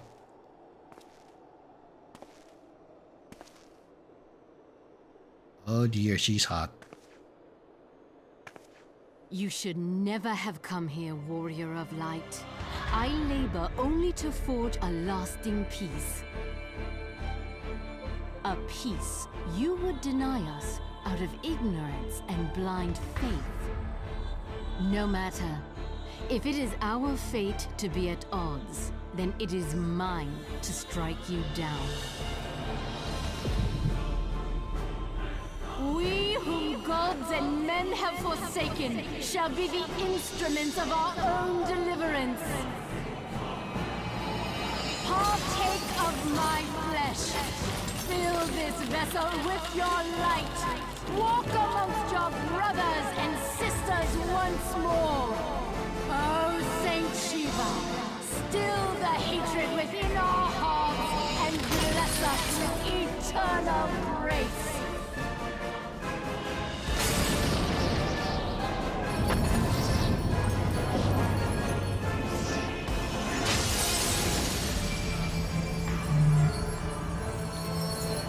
Okay, here we go.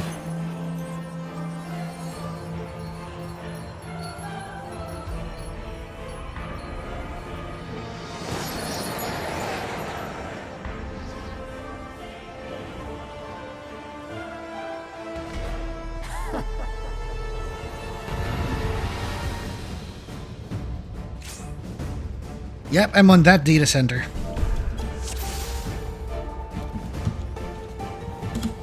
Okay, here we go.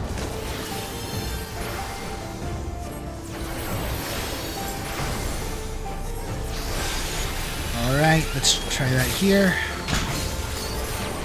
Okay, good. Uh-oh. Ooh.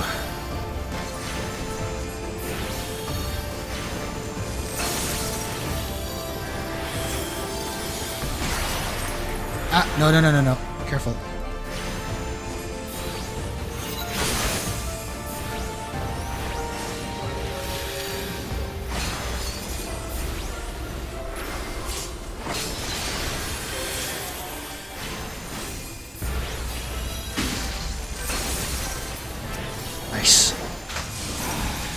Still need it. Okay, golems.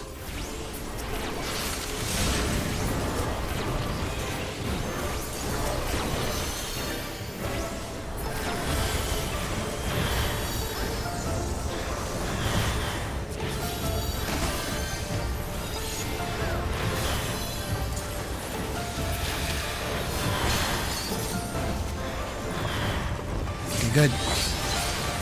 Oh! What the? What? Okay, that happened. That's rough. That's rough.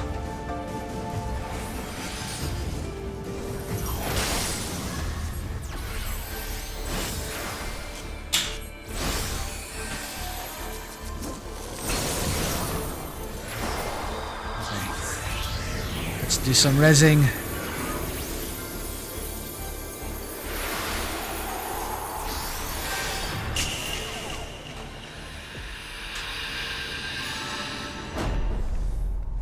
Ooh! Chance to bring her out.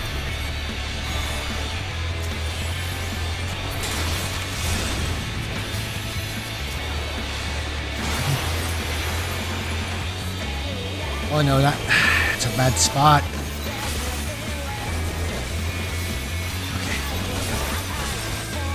Let me get this one.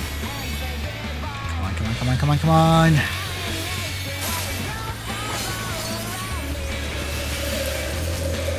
Crap.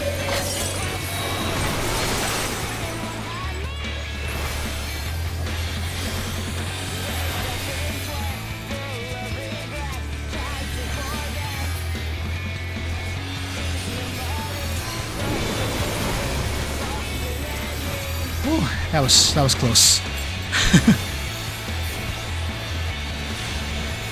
That was close. That was close.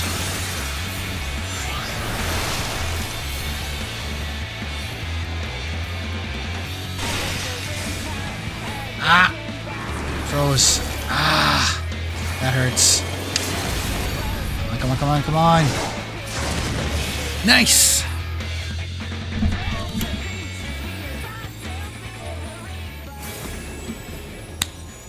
Ooh.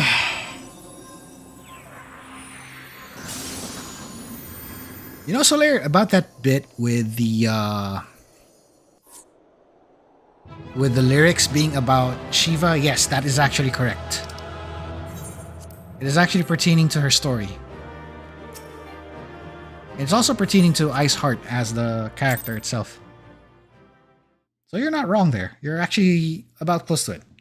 Close to right.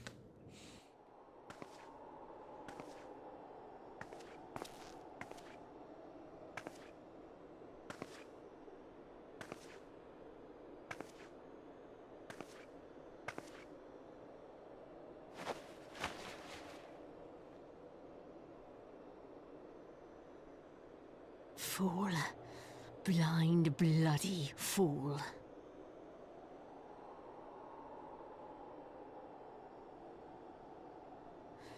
You, of all people, should understand the suffering war begets. That no sacrifice is too great if it brings an end to the violence.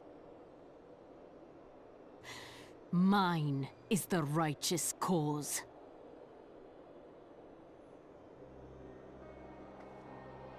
You fight in a war you do not understand. A pawn of liars and schemers. And they are no less ignorant than you, following the creed of their fathers without question, never thinking to ask why. Trapped in a delusion of their own creation, and blind to the truth.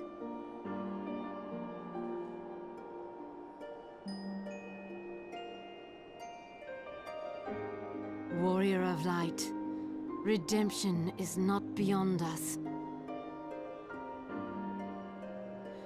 We who walk before may lead those who walk after. Seek the keeper of the lake. See with eyes unclouded. Do not squander Mother's gift.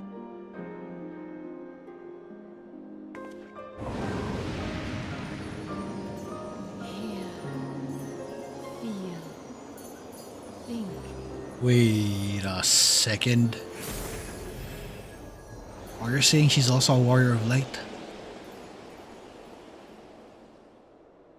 Okay, that's complicated.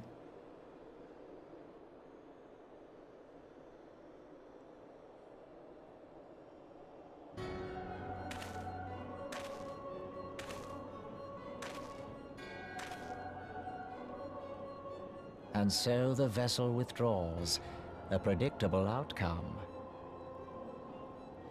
Nevertheless, La Habrea will be pleased. How unfortunate. There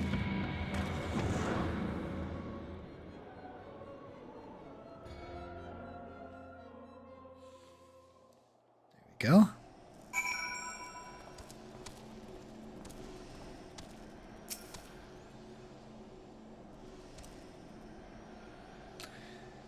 Oh, that was a lot. Like, a lot happened in that whole span of the fight. Wow. It's been a while since I've been healing, and oh boy, that was a clutch moment. Everyone got wrecked in that fight, and we still managed to turn it around. And I'm glad to say that I got 3 commendations in that fight, which is nice. We still managed to turn the thing around. Okay, here we go. Let's see what Brita has to say. By the 12, you're alive. I mean, of course you're alive, but why wouldn't you be?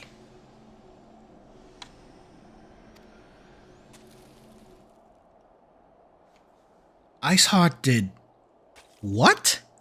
And you're certain about that, are you? Cavanians are skilled at glamours, after all. Look, if you say that's what you saw, I believe you. It's just that I've never heard of a primal being summoned like that before.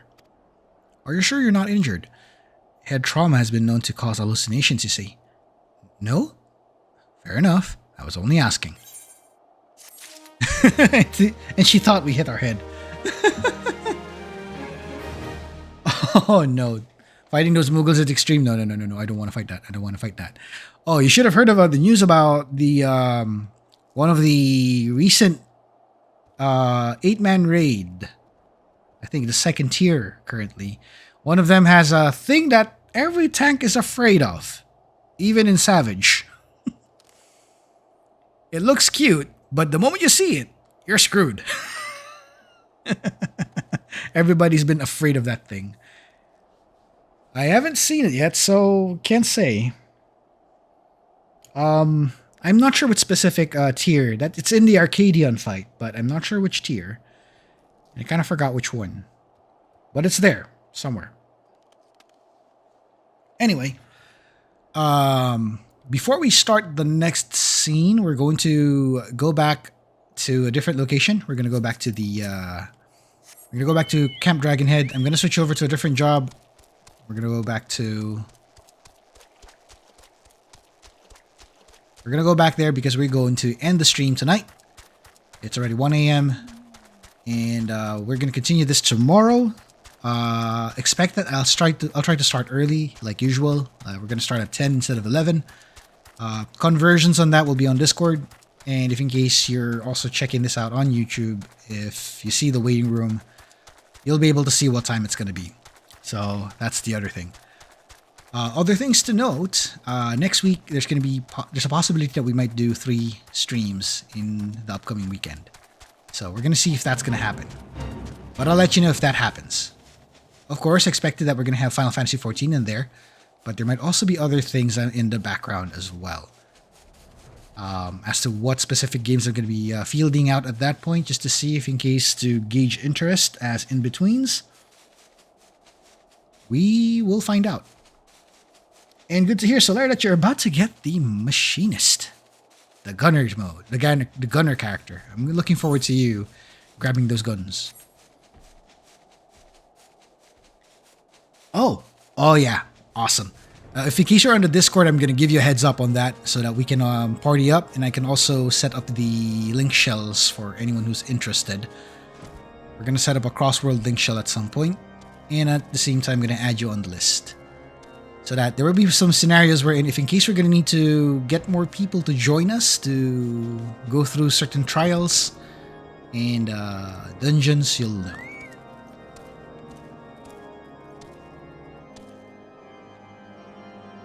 Oh, don't worry. No doxing is going to happen. Your secret's safe with me. Anyway, this is it for tonight. We're going to see you tomorrow night. This is the Clockwork Wizard, Sigurd Chronosecht. Done with tonight's mission.